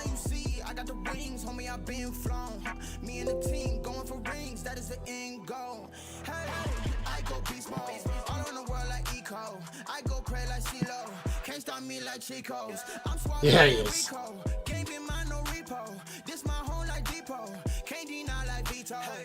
That's right. Echolocation, Sir Crow. Recoil's mom in chat.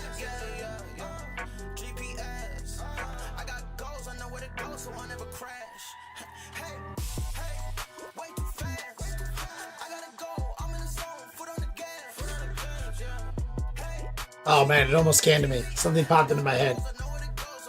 Oh, I remember what it is. Guys, Easy peasy lemon squeezy.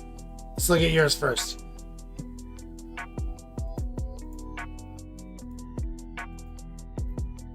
Gene Stealer, Colt laid out. These are great. The construction equipment chevrons. I love it. Hey, hey, way too fast. I gotta go, I'm in the zone, foot on the gas.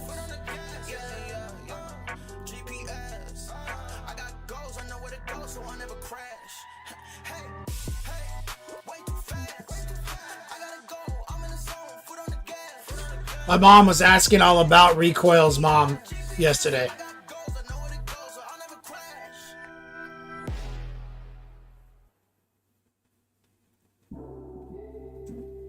Easy peasy lemon squeezy, you're insane. Now check it out, guys. I updated. This is all because of Replay. You guys can thank Replay for this. So I updated the lit RPG command. Here's my full list. This is my reading list. I made a post on Facebook the other day.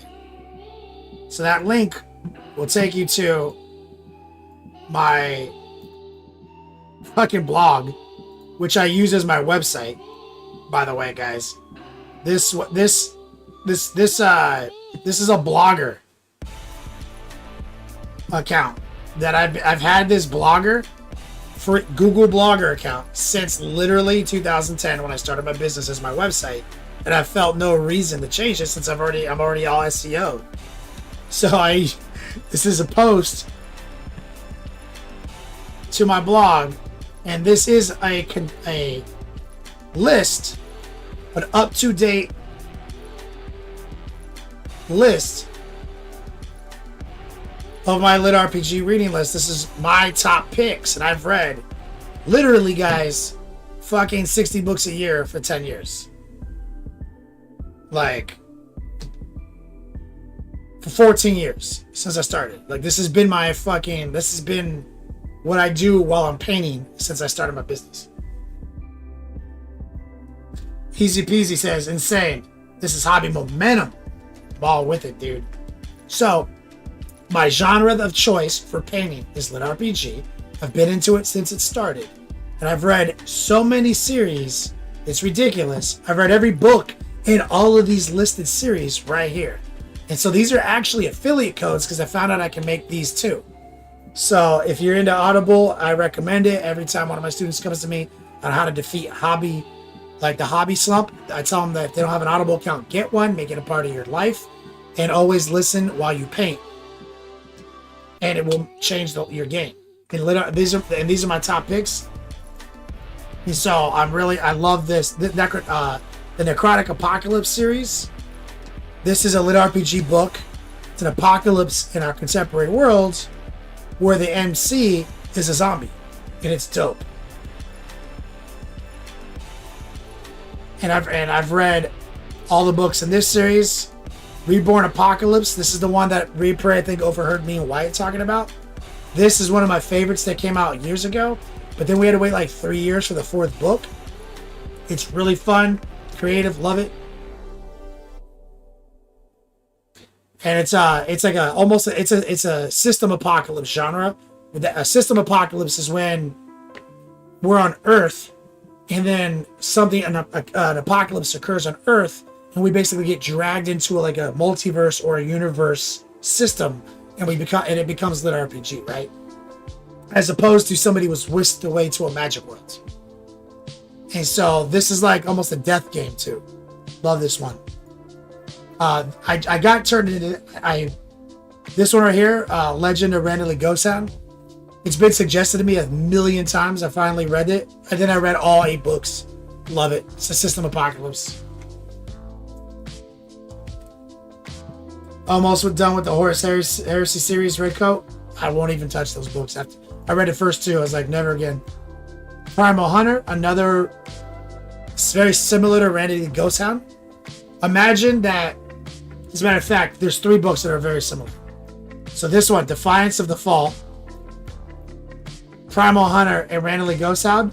I almost view these as all the same universe with 3 different characters, even though they're not. Because one of them is like jacked warrior in a System Apocalypse. One of them is dope spearman in a System Apocalypse, and one of them is a rogue, like hunter in a System Apocalypse. They're fucking dope.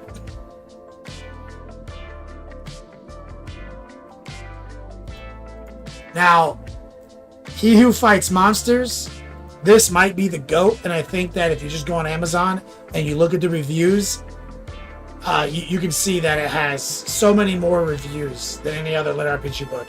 This is possibly the GOAT series. This is a guy whisked to a world, not a System Apocalypse.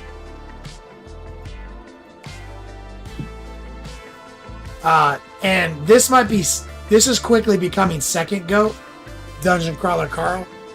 This is a System Apocalypse death game. Fucking legendary. Why it's addicted, my mom is addicted.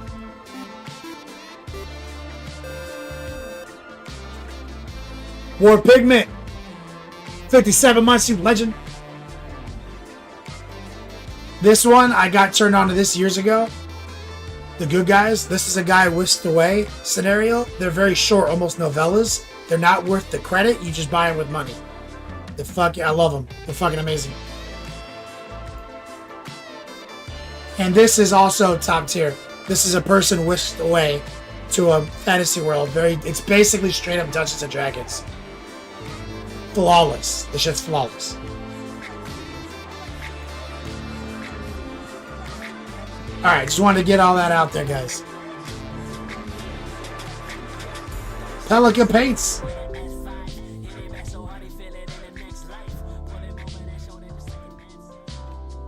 Yo, what's up?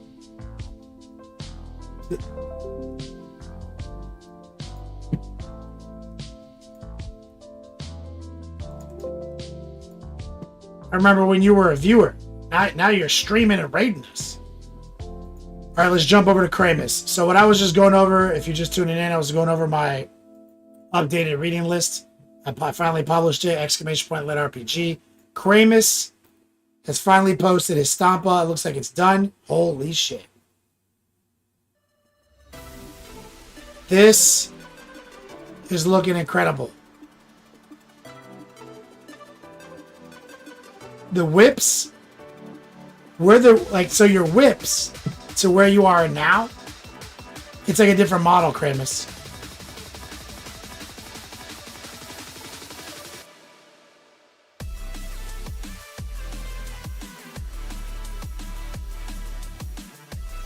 It's like a different fucking model. God damn, it's a masterpiece. You've gotten so good with your paintbrush, Kramus. Kramus is one of my students. He's gone through the entire curriculum all the way past 301. And he challenged himself to do like a 5,000 point orc project. And he's actually one of the students I was talking about who asked me suggestions on Hobby Slump. I think he read Dungeon Crawler Carl as on my recommendation. This is flawless. I can see how much brush work you've been splicing into your airbrush work. It seems like you can use your brush almost interchangeably to your airbrush now. Is that accurate?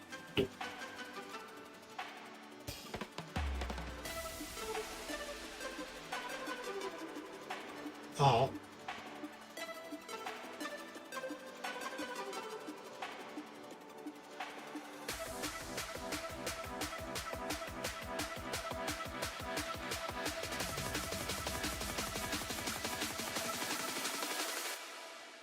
Yeah, it's like a completely different model. Now that we've seen, now all of the parts are on, it's crazy.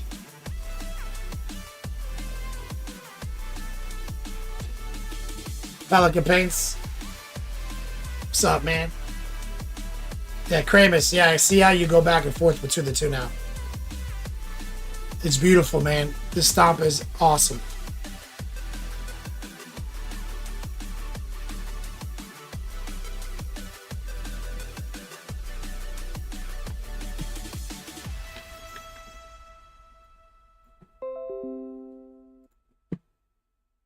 Sunshine Grenadier. Speaking of which, we are working on Ahriman right now, sponsored content. Because of Sunshine Grenadier, who's working on his Thousand Suns project, he's also one of my students. He also bought my Magnus. You guys remember the Magnus? So he owns the Magnus. Then he sponsored some content, that last sorcerer and this Ahriman, or for this project. And we, in our 301 course, we, which is about project management, we outlined the strategy for him to paint this army. And this looks beautiful, Sunshine Grenadier. Recoil's mom, I will 100% tell her that. It's pure vibes on the floor. You got drinks, brought some more. Got my brethren all about. We ain't rich, we ain't poor. We're just flexing on the ends. I might text a couple more friends and get loose. It's the vibe when the man run up inside. These look great. Sunshine Grenadier, this looks so good. What a great little squad. The basing came out just perfect.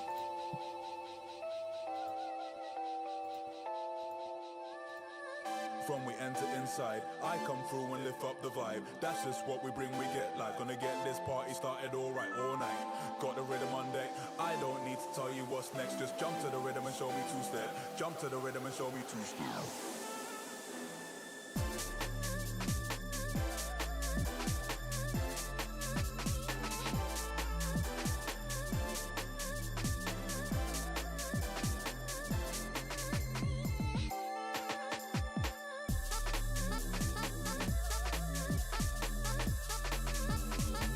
Now, I don't know who this is.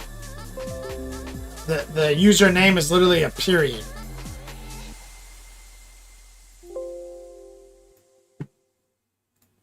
But it's a squigoth.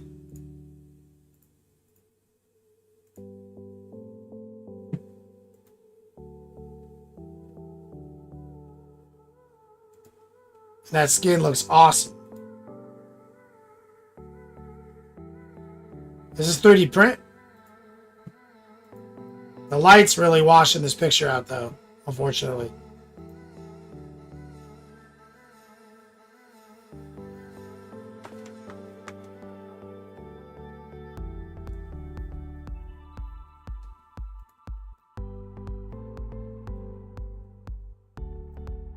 Is that Miffy, maybe? No, Miffy's down here. The motorcycle.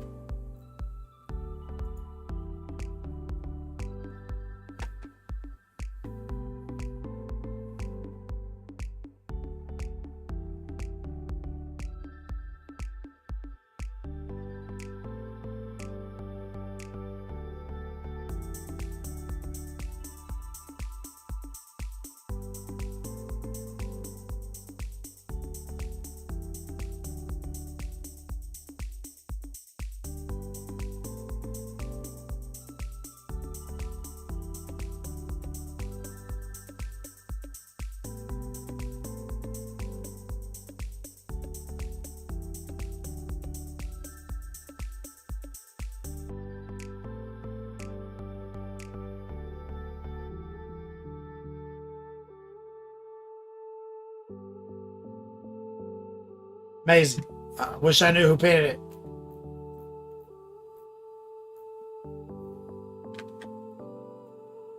Brian Harrington.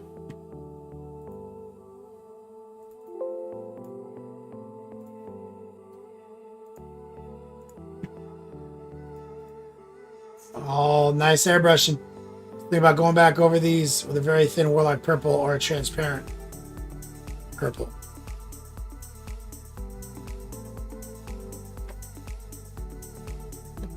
I think they look perfect.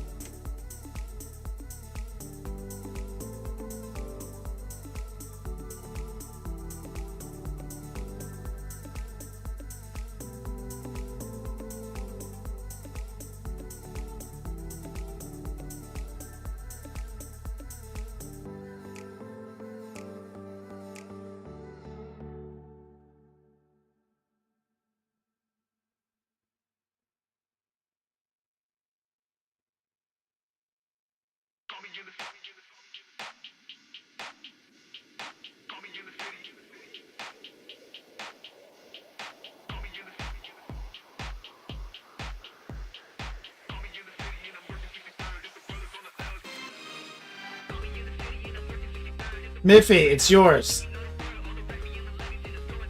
Oh, okay.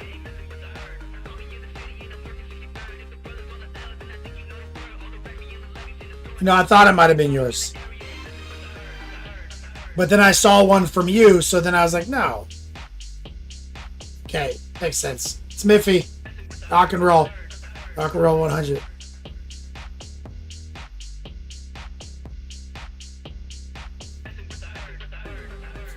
Yeah, Brian, these are great, man. We were about to just give the credit to Recoil.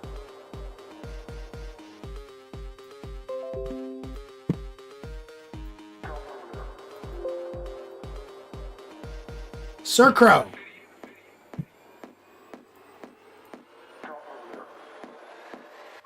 Is this your Demon Prince?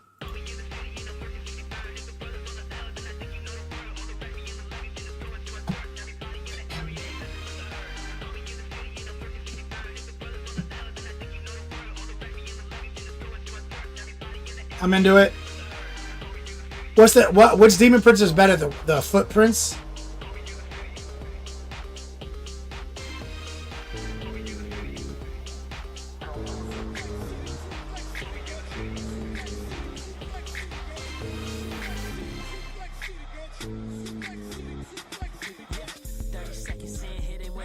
Monument Hobbies coming with a big raid.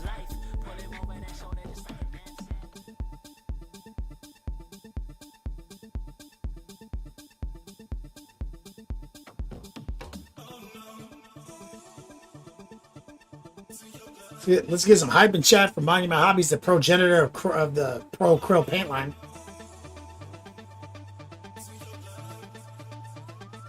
Oh, Foot's better.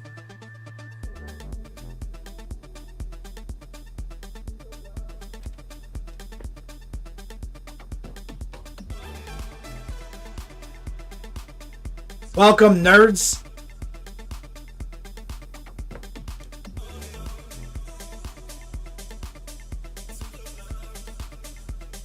I like the color blocks, Sir Crow. We're doing a little whip session. If you're just tuning in, exclamation point whip, join our server, post whatever your current whip is in our Discord whip section, and we'll take a look at them together as a community. OnePlus Saves is grinding out, trying to get all his little all his jump marines done. Oh, these backpacks are the fucking worst. The whatever this is, the Gravis one or whatever it is. Yeah, that one is a bitch. I would have left them off. You didn't glue them on, did you? They're just sitting on them, right?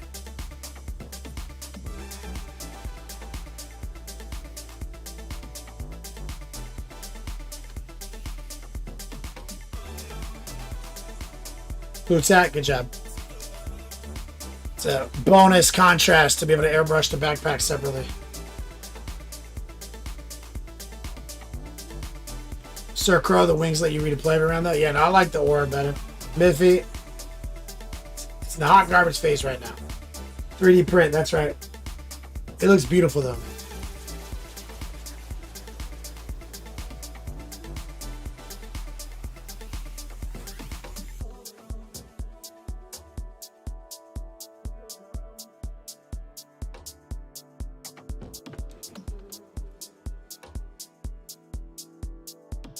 OnePlus saves you might color flip. I like that. Leaving the jump packs off is just great bonus contrast. Reapply.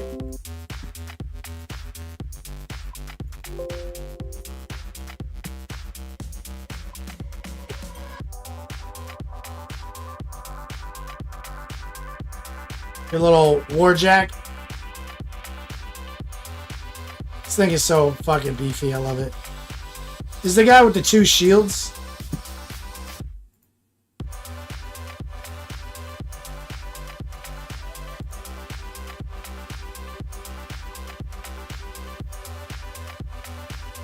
I love this guy.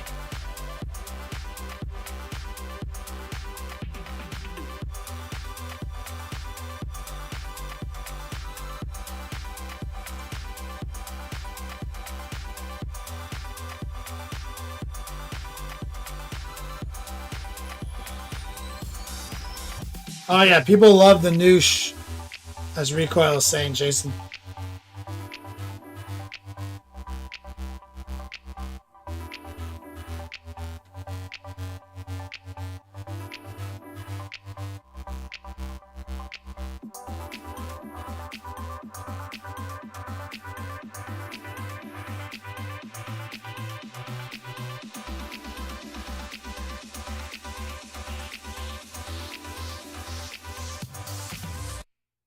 I love it.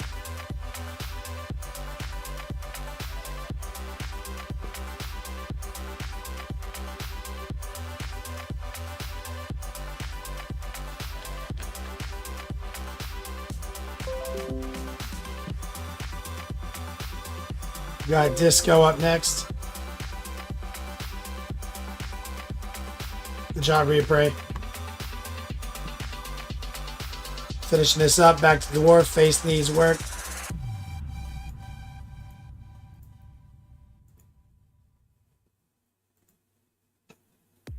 Oh, I love that face.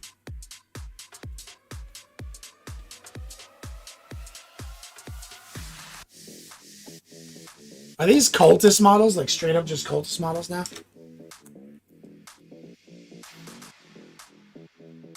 What are these?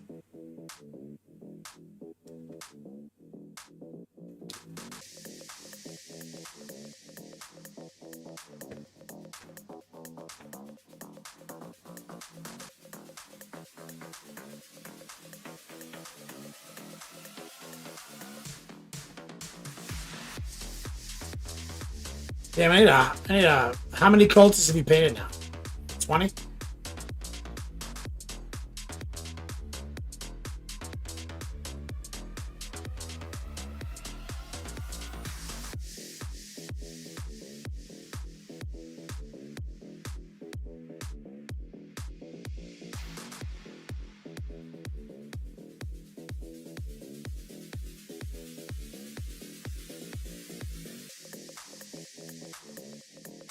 Blackstone Fortress, Cultists of the Abyss.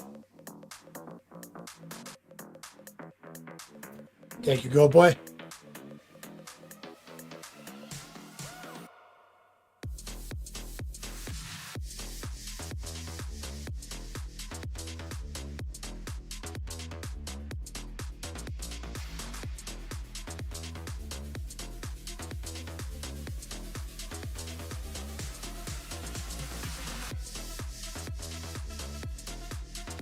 Disco, tell me how many you have.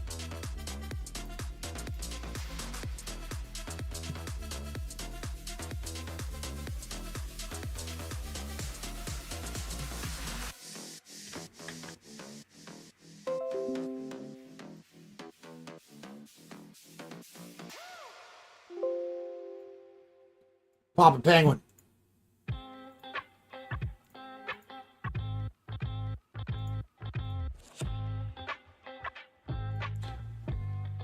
Is this like a jacked My Little Pony? Oh, I didn't know you were a brony. Or you don't meet that many online. I'm a huge brony.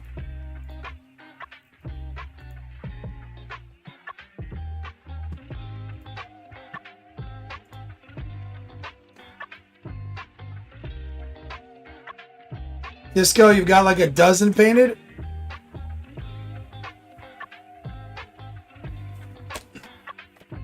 Let me know when you got 20 painted. Then tell me how much you're selling for. This is a Fox Ant Shro. I don't know what that means. Fox My Little Pony. Need to work on the magenta and make it better contrast. Just had to subtract from the muscle bellies, add, you know, going brighter. Subtraction. Anthro, like anthropomorphic.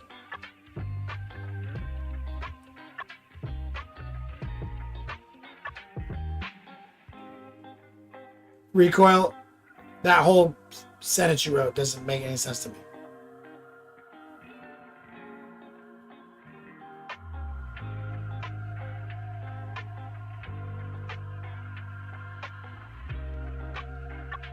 War Baby says that means it's a furry. Papa Penguin says, yeah, anthropomorphic. It's a furry, yes. So that's a person inside a costume? Is that what it's supposed to be?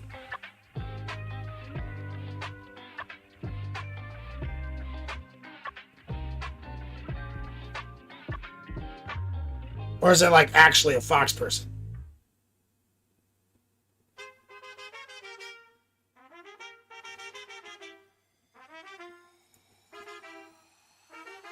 Because it looks like a person.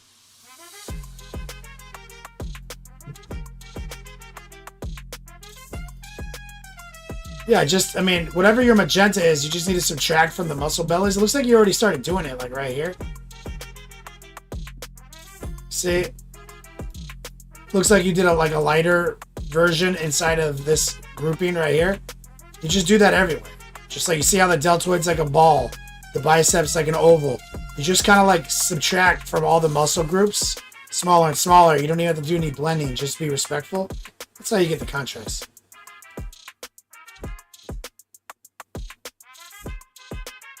It's actually a fox person. Yeah, fox person.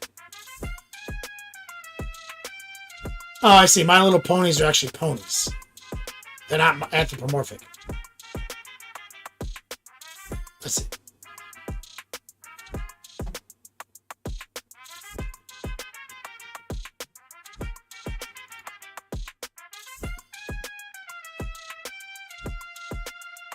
Another one right here.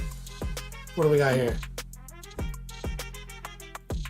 Is this a leaf person? Looks like a... Is this like a leaf? Like a fall leaf and a person sprouting out of it?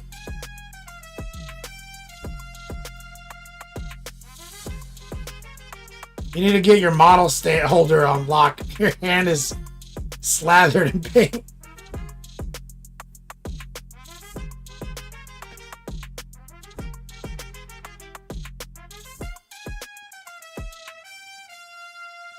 Beautiful colors. Good job, Papa Penguin. The Autumn Fae thing. Looks like it'd be like it looks like a sick Christmas tree ornament. Like it can hang from a tree pretty well. Battleborn. Let's see here. This is loving your truck, dude. This is my ride for the summer in Scotland.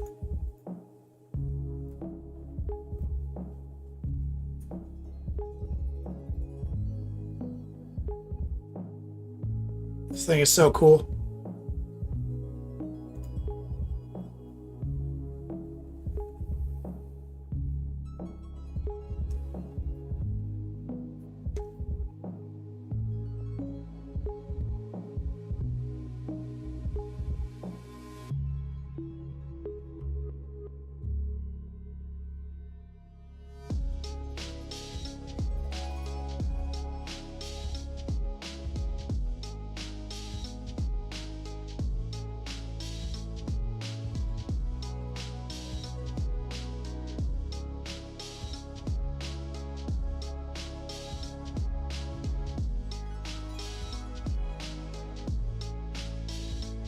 If he holding it down.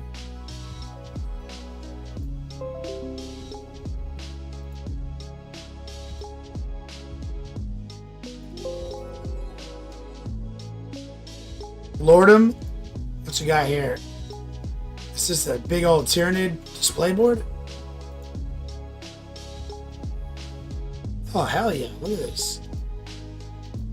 Gargoyles everywhere. These are the most well-painted gargoyles I've ever seen on the table.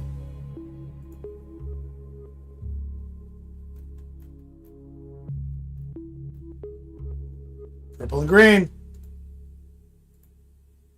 This is like the best Tyranid army I've ever seen.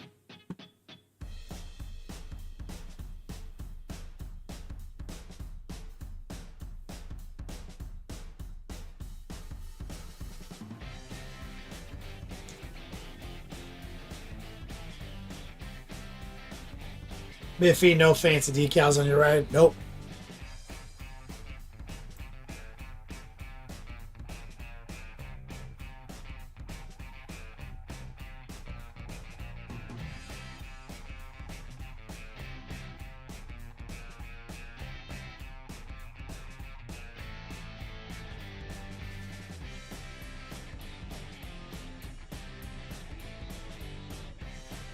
Like a Slanesh demon army over here too. Some nice looking armies over here.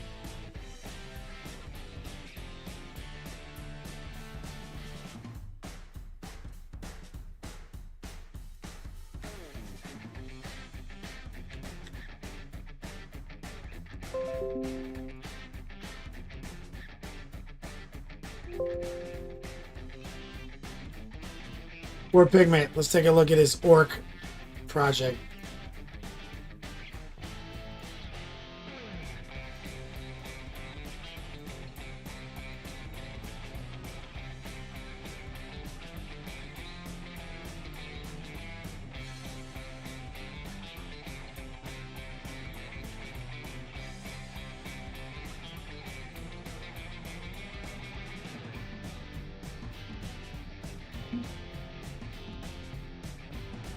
War boys. Let's take a look at this.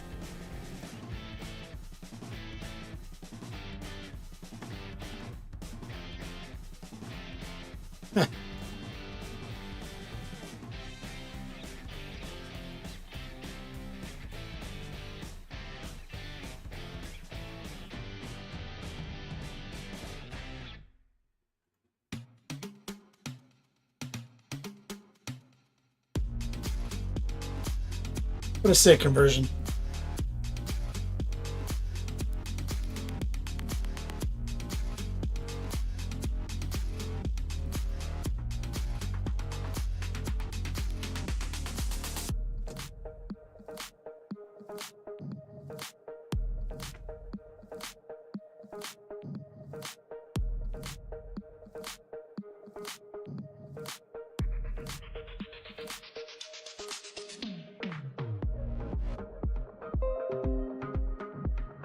Boredom. Oh, okay. It looks like a team. I was wondering if it was a team.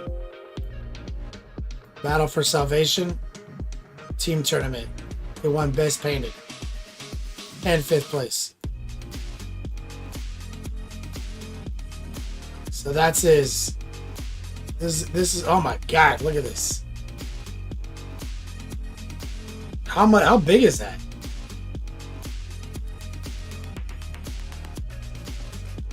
Is this a doubles event? Because this is like 2 armies or some shit, right?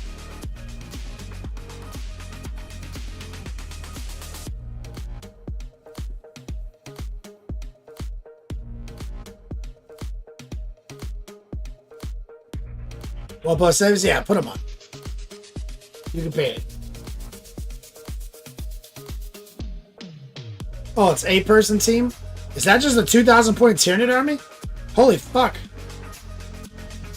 Yeah, you got the horde control and your so that's your job on the armies to bring the horde. I mean on the team.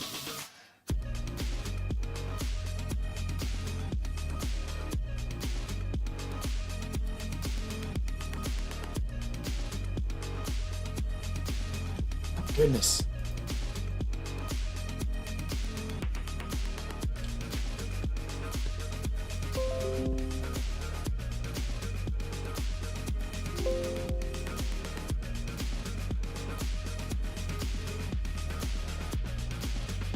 Gentleman Paints, my man Gasgo.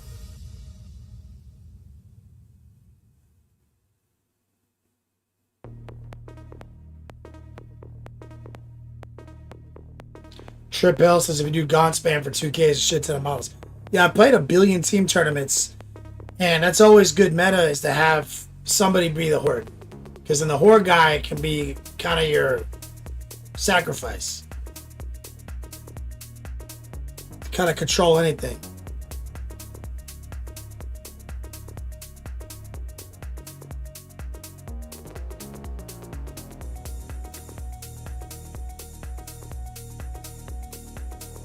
I've been playing in team tournaments since ATC year 1. It's like 10 years ago. Love them.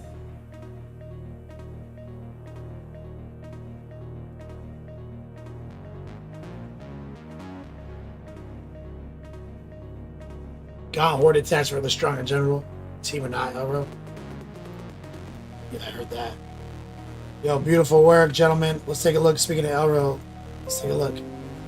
Titanicus Johnson, Human Barbarian. D&D.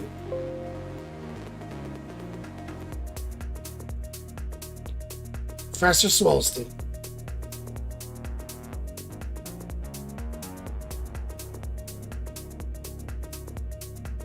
Gentleman being hard on himself. Colors look beautiful.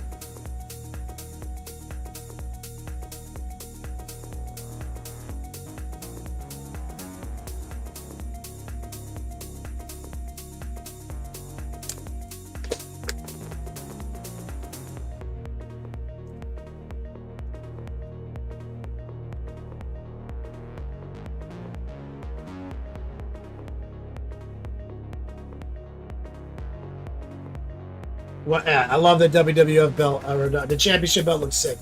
Elro.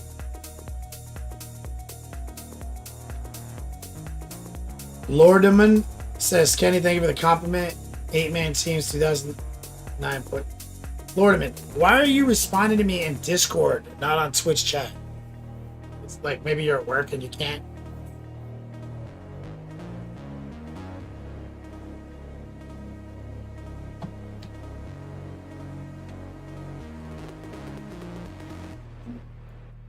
Wyatt Turk. Skulls for the skull throne! Blood for the blood god! Recoil's mom.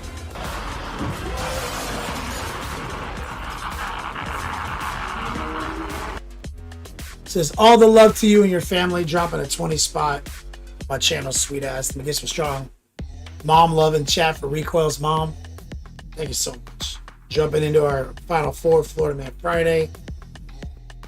You working on some chibi Transformers? What is this? Jack Close painting. Or is this what you were telling me about? Little Gundams?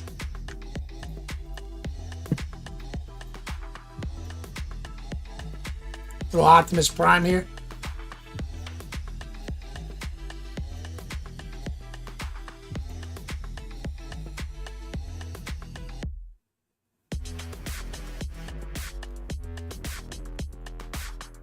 Oh, they're like cute. I didn't realize they were cute.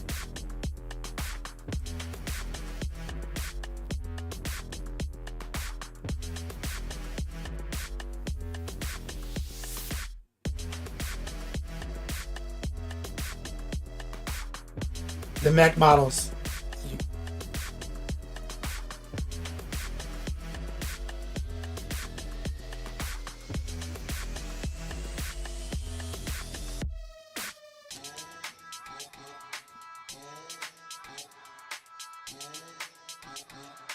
And his name is John C.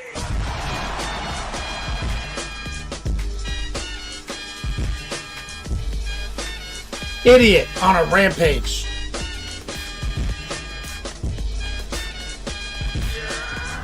Dropping a 20 spot. Thank you for your support, brother. I feel the validation of financial donation. Says, I suppose I should type a message here. Yeah, man. Wyatt, COcast is such aids to prep. Yeah, COcast sucks if you're like a hobbyist at our level. It feels like Gen 1 3D printing. Right? Like, it's not tight. He says, I don't know why people think it's better than making resin models. I don't think anyone could argue that it's better. Like, it's obviously not better. Like, making a master and making a mold and making like a pressure pot would result in a better model. But the COcast gives them marketability. It's like, it's a slightly expensive startup to get the metal, because it's like a metal mold. It's like crazy, old school looking, but it lets them crank them out for low cost. So if you think you're going to sell a bunch like in a Kickstarter, then that's why they do it. They don't really care about the quality of the model. They care about the quality of their board game. You see?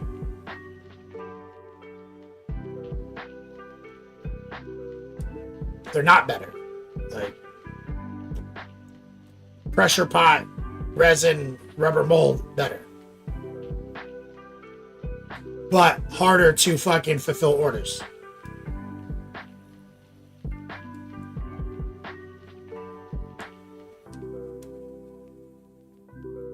Yeah, that's what I'm saying. This is like Gen 1 3D printing. This is like when it was all super garbage, like the first couple of years.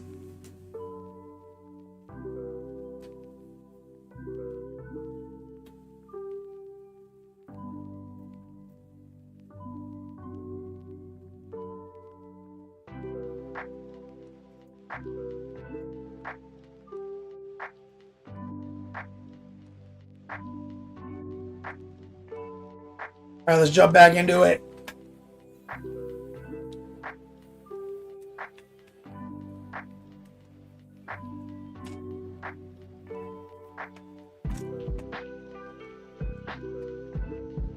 "25 minutes left. Ahriman. Thank you, Idiot and Rampage. Recoil's Mama Love Minis for the support today. It is Beast Mode Friday. It is a Florida Man Friday. It is the month opener. Thank you guys for supporting me my birthday month. All right, let's finish up these little gems, maybe. I'm not going to go too hard on them.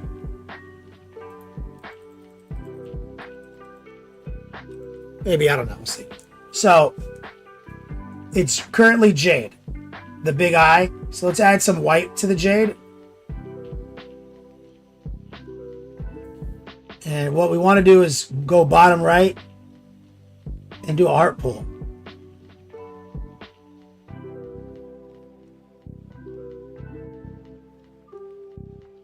Like that. Same thing right here.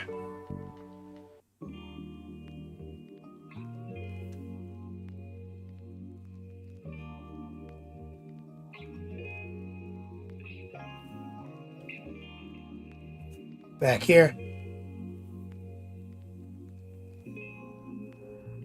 I'll do a little bit more real estate right there.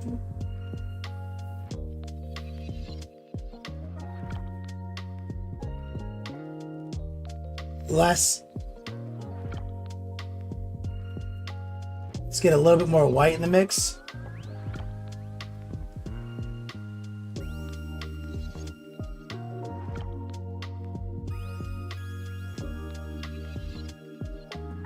And a hair of my brush.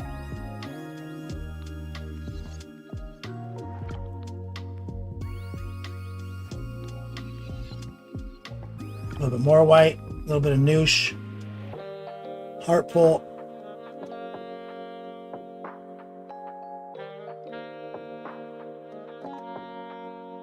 Bottom right.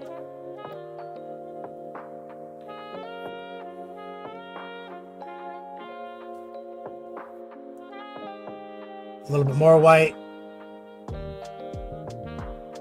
Les says, "Are you a bomb diffuser?" When not on the camera, the whole damn area would have been just jade in my hands. So I'm using a lot of strategies, Lou. A lot of techniques. So this is what I teach all my students in my private classes. So first thing you notice, both hands on the table. And I'm trying to connect my hands together somehow and brace my painting hand. Either with my pinky, if I can use this, I will. But what we're trying to do is lock in. You see the pinky is locked in, creating stability, hands on the table. Okay? So when you're doing a small piece of detail, high opacity, low moisture. Tip of the brush, heart pull, meaning I'm just gonna move my hand like this, which is actually just my fingers contracting the tendons. It's not actually moving your hand. If you move your hand, you're gonna fuck it up. So the heart pull is a brush control strategy. High opacity, low moisture, 18-0 synthetic. So I didn't actually move my hand. You see, I just collapsed. I got that perfect little line. So a lot of this is holding the model in the right orientation, finding the brace.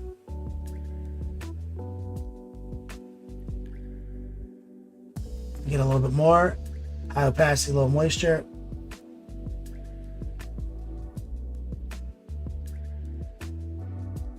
we go. So it is all technique. That's what I teach. Let's grab a little coal black. So part of making a gem effect is you gotta get black involved. And it has to oppose the highlight, so top left. You just grab a little black.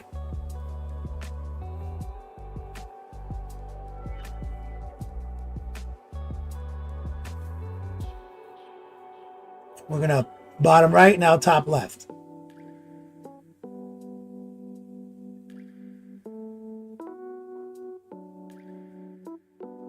Heart pull.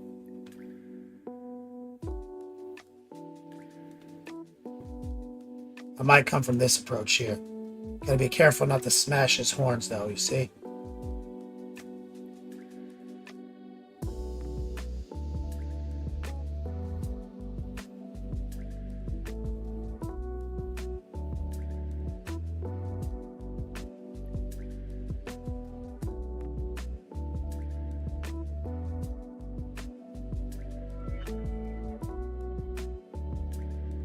All right, rinse it, get the black off. Dry it. Let's go back to white. Now this is the linchpin of the technique. High opacity, low moisture. Stipple right into the black dot, the black line you just made.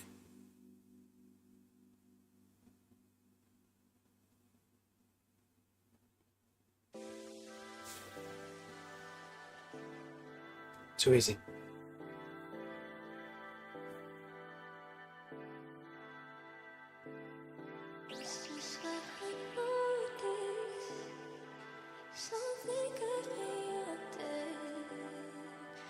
And that's a gem effect.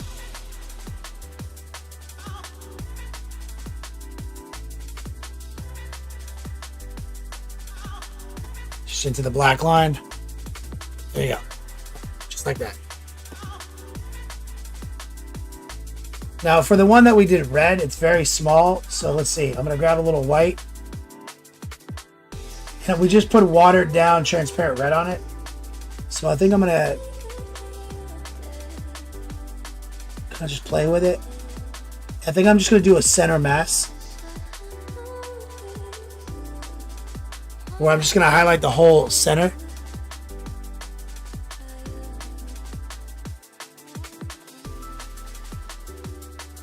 A little bit more like it's irradiating light versus reflecting it.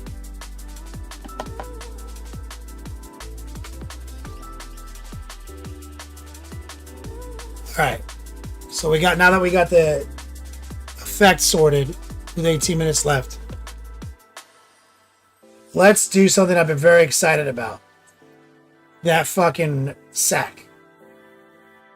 Chaos sack of holding.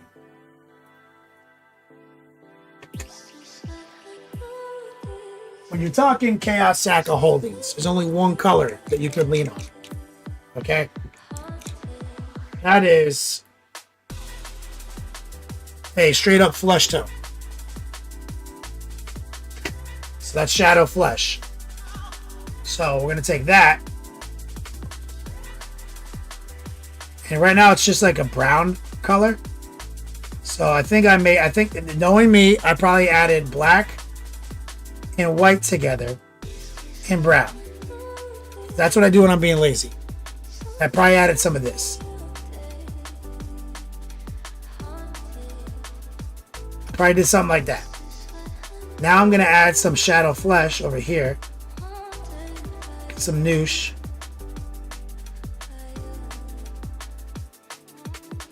So I'm gonna kind of lighten it with the shadow flesh. And we're going to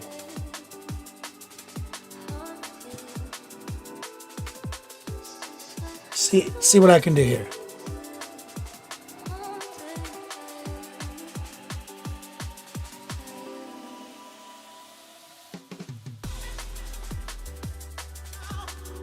Heart pull. Hit the balloon knot.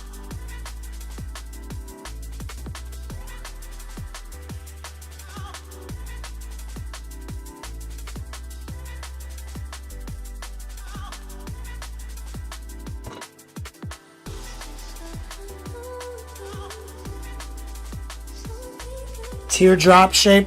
God damn it. See, there's a teardrop.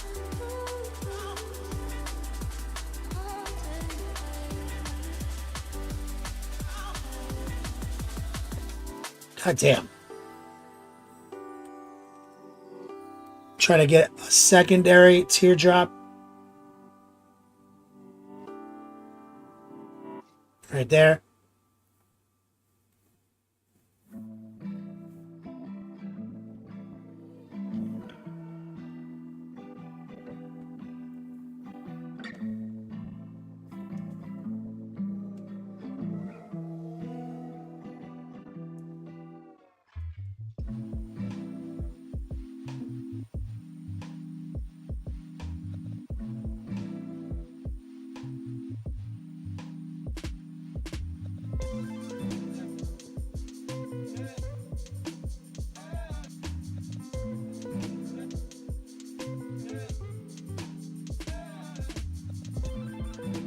All right, now let's step up.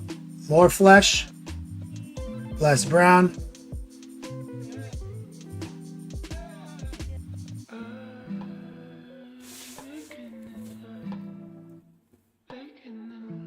Subtract into the shape.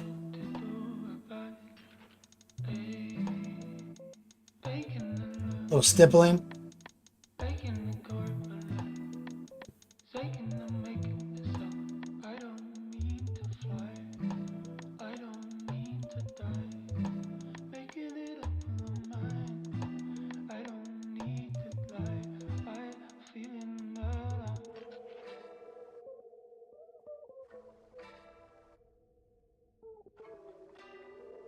Balloon knot again.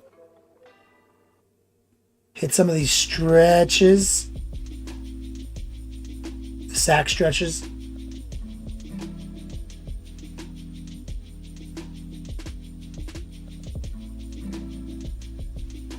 Yeah, sack holding.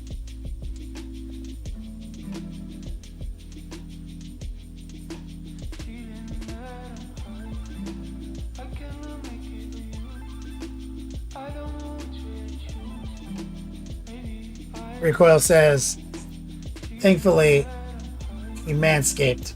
That's right. Let's grab a touch of white, add it into the blend. Maybe a little transparent red.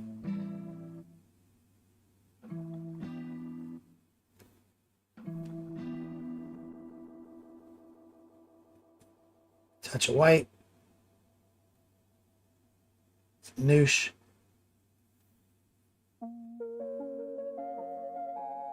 A stipple.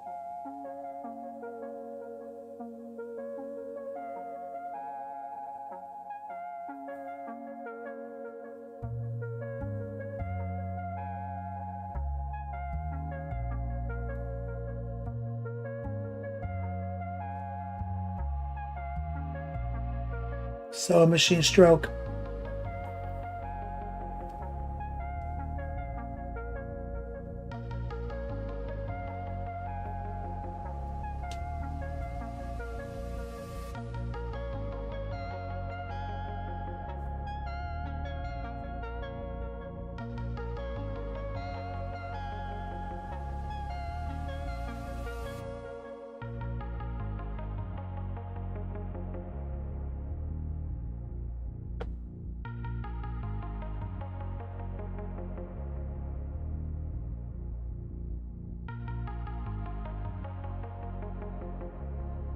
Fame says, would you rather wash first then dry brush or the other way around?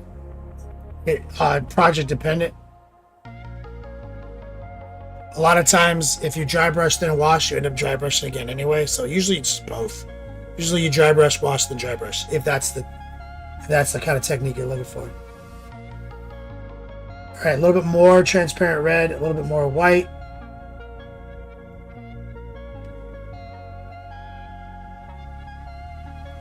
Noosh. Do I have the light from Game Envy? Yes, Love Minis. Sacks for the sack guide. right, we're gonna stipple very lightly.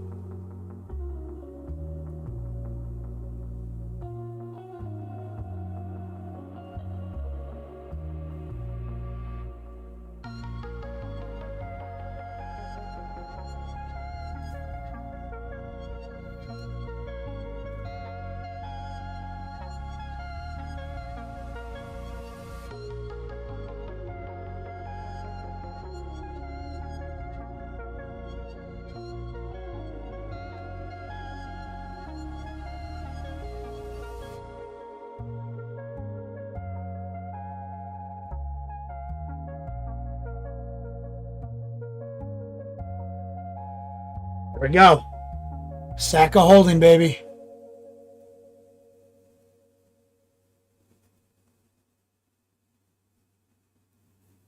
Yeah, you know I'm a beast. You know I'm a beast. That's where he keeps Lehman Russ's nuts. We don't know defeat. Everybody eat. Hey, you know I'm a beast. You know I'm a beast. Welcome to the feast. Wyatt says, I'm going to skip stream today. We don't know defeat. Everybody eat. I understood it. I'm a beast. Can I run up the score? Run up the board, breaking the mold. Hey, hey, walking the door. No worries. Step on the floor. Hey, hey, coming from on. You don't want problems. You already know. Alright, now let's see if we can get this Sinchan bird skull. Let's see if we can just be smart about this and just grab a little like ivory. With my chin, I already finished for this joint. Even begin. When is what I am. I cannot ever pretend. Yeah, never pretend. Back in the lab again. Yeah, understand Wyatt spending 3 hours prepping a model. I'm killing the boys, you know what it is. Switching the moves, no number 2, I came in the win. Said I'm tapped in with the action. If it got the master on a master, I can never move passive. I'm active, I can make them go close on this cast. But wanna know who running it, just ask us. On the track, I'm gunning it, I'm blasting this, that gas, and diesel, shack and dog. You know I'm a beast. Model student tuning in says nice. Home from work, time to tune in and out at the same time. We don't know defeat. Oh, the tournament was great, man. So let's take a little ivory. Like I said, I'd probably use this same kind of mix on the bird skull. Here. Let's just add a little ivory to that. Maybe a little of the yellowish brown.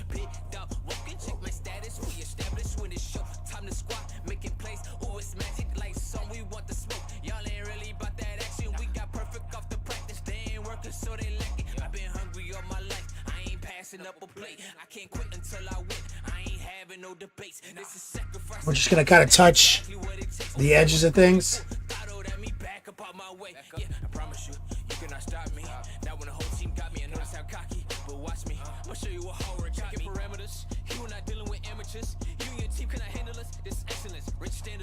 You know I'm a beast. You know I'm a beast. Welcome to the feast. My whole team off the leash. We don't know defeat. Everybody eat. Hey, you know I'm a beast. You know I'm a beast. Welcome to the feast. My whole team off the leash. We don't know defeat. Everybody eat. Hey, you know I'm a beast. Grab more ivory. Less of this mix. More of this mix.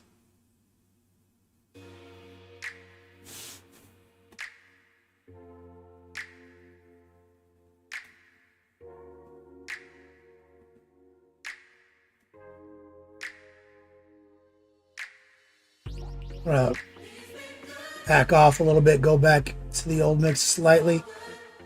Stipple into that.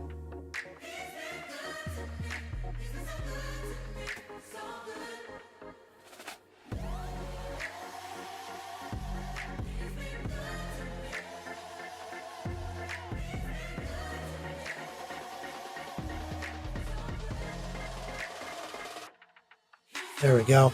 About 6.5 minutes left. Our show. You can be in the final 4 for literally 1 penny.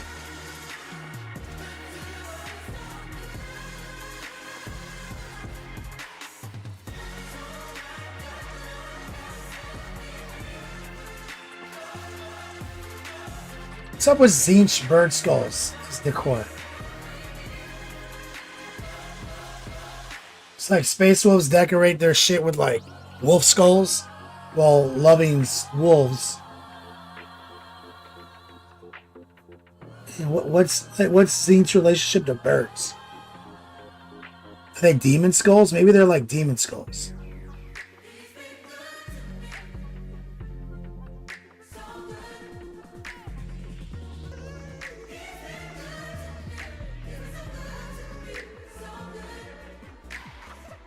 Hey, man. Elro dog. Dropping a 10 spot on my chat. Thank you, brother.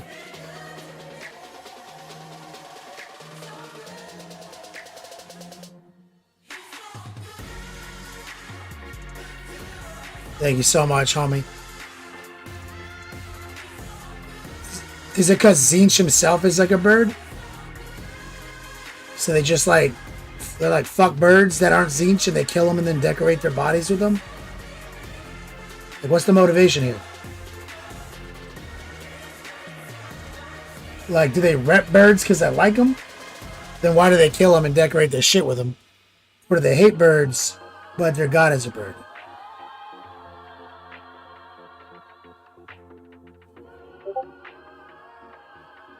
Some light stippling.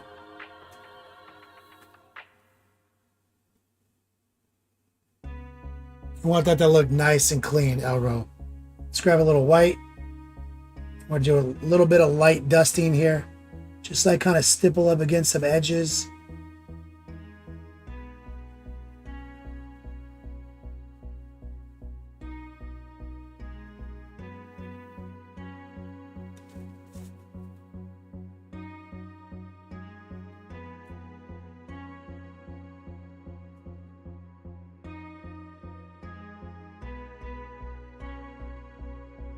Damn, that staff looks great.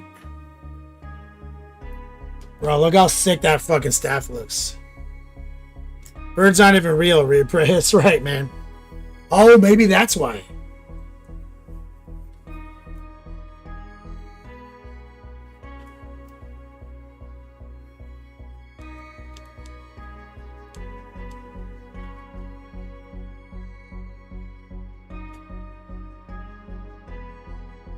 Dude, that's actually meta as fuck, Elro dog. Like, Zinch isn't real.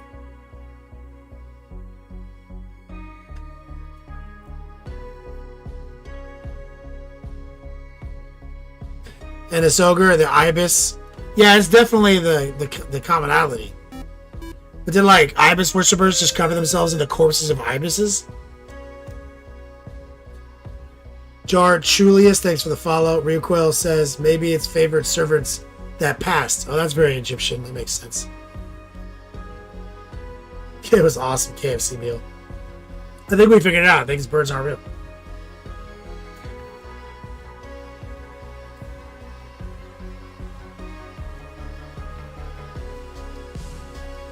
The model student says the staff looks CGI.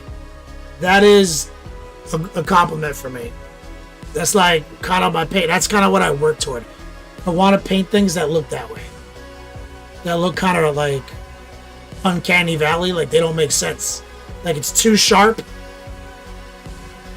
Like it's too in focus. And lighting doesn't necessarily make sense.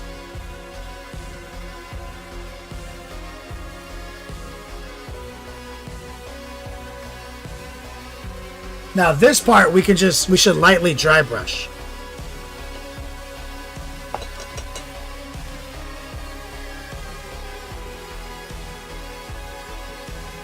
Probably with some white and some ivory.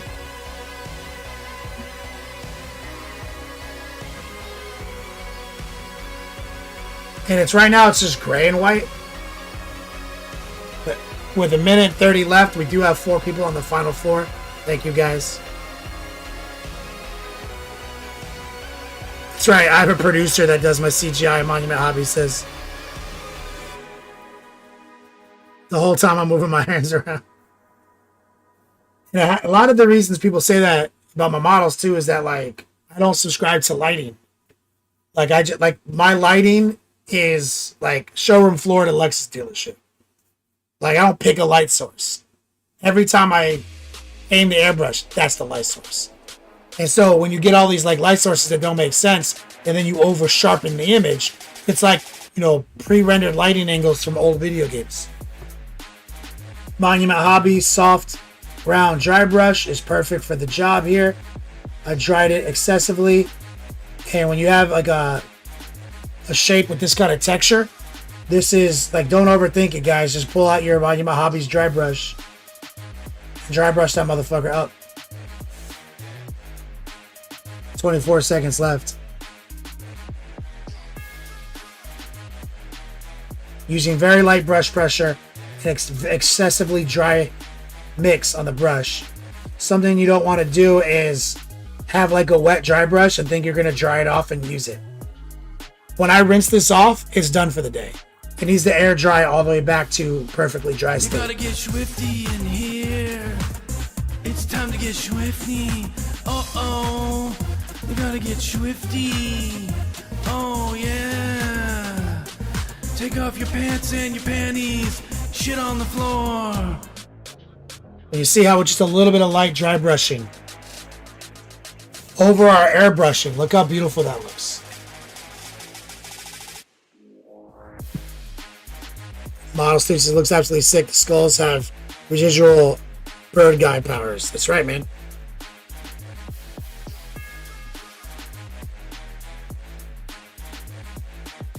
So at least we got the staff. I really thought I was going to have time to do the magic. So now I'm rinsing my dry brush off. And like I said, you can't dry this and use it today. It's not going to work. It can't happen. It needs to air dry. It needs to be fully dry again. So I've got 2 sets of those brushes. So I've got 6 in total. So in case I need to do like a sick dry brushing session, I've got a whole suite of them. So if you have the right tool for the job, like the right dry brush for the job, you can basically simulate airbrushing with a dry brush. If you're being subtle, respectful, and you're taking your time. And you're keeping the brush very dry. So we still have to sure up all the gold trim. The gold trim is just blocked in to a basic tri-blend.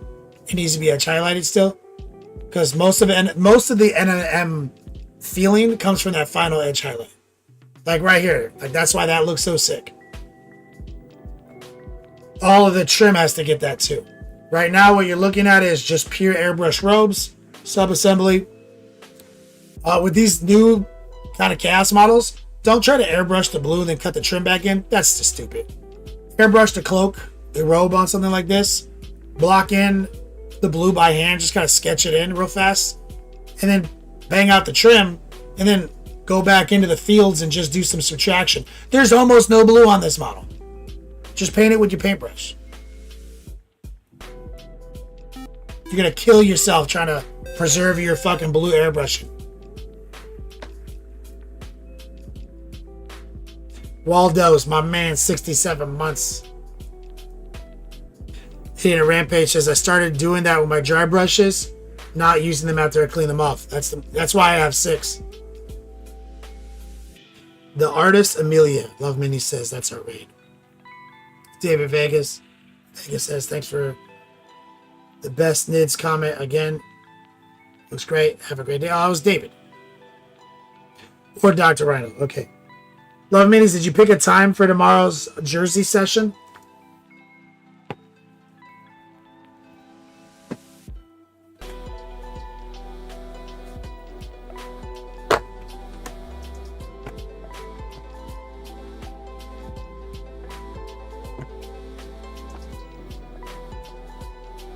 Brandon says, I'm scared to paint Ahriman and the Green Knight. They're my favorites. I want to make my Ahriman look like a Journey album cover. Any tips? So, I mean, you want an airbrush, I'm assuming, and you got it sub-assembled for sure. On my Patreon page, I do have a video about the sub-assembly steps we took to make this job a lot easier. Where the hell's my fucking legal pen? Oh, there it is.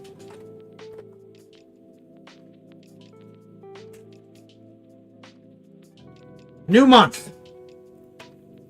Guys, I'll be sending out the gift bags here soon.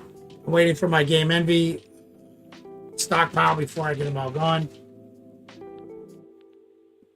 Waldo's. Know what I got in the mail? Nice dice bag. Hell yeah, Waldo's. I was wondering. Idiot on a Rampage got his too. Shout out to all my supporters, guys. You guys made my birthday month in April. You really helped me out, guys. Between the wish list and the support. Thank you, guys. We're going into deep into spring. It's time to generate hobby momentum. Shout out to Idiot, Recoil's mom, Elro, and Love Minis the Beast Mod. Florida Man Friday. Exclamation point class though, guys. Don't forget, a big part of my business is private lessons. Sign up on Patreon. Top of the month is the best time to sign up. So if you've been thinking about it, pull the trigger now. It's the best time. You want to get these skills locked in so that you can actually finish your projects this summer. I'm your guy. Ask any one of the 300 people I've graduated. Lou says, Waldo's Recoil told me that the bag was modeled after a real set. You've got to guess whose it is, good sir.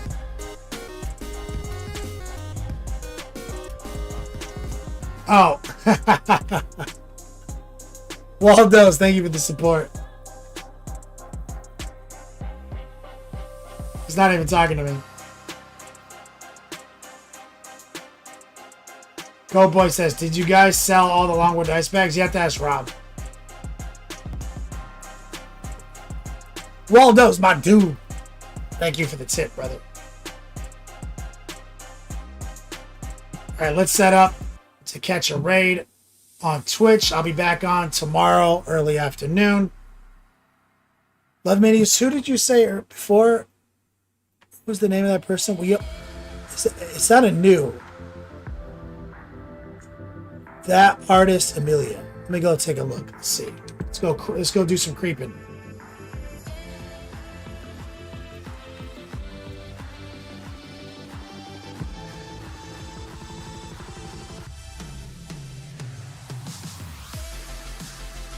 Painting some anime figures.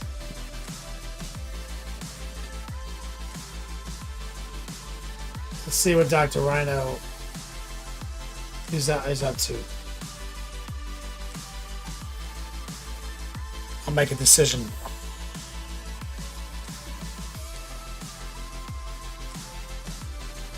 He's doing a bust. Her setup is a little weak to really see what she's painting, so let's do Dr. Rhino.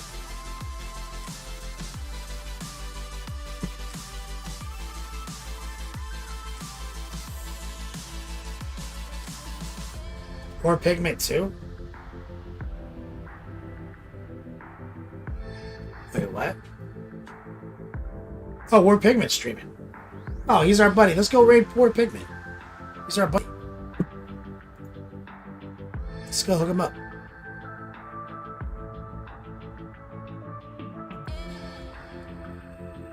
Recoil says, great stream. Thank you for all your support for the community and knowledge. Recoil, thank you.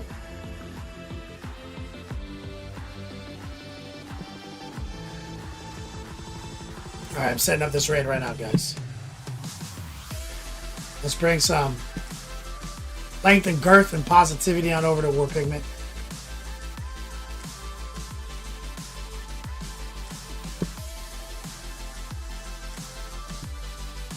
The raid is queuing up right now.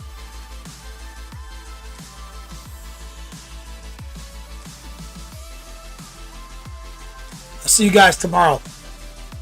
Thank you. And as always, until we meet again, play on, players.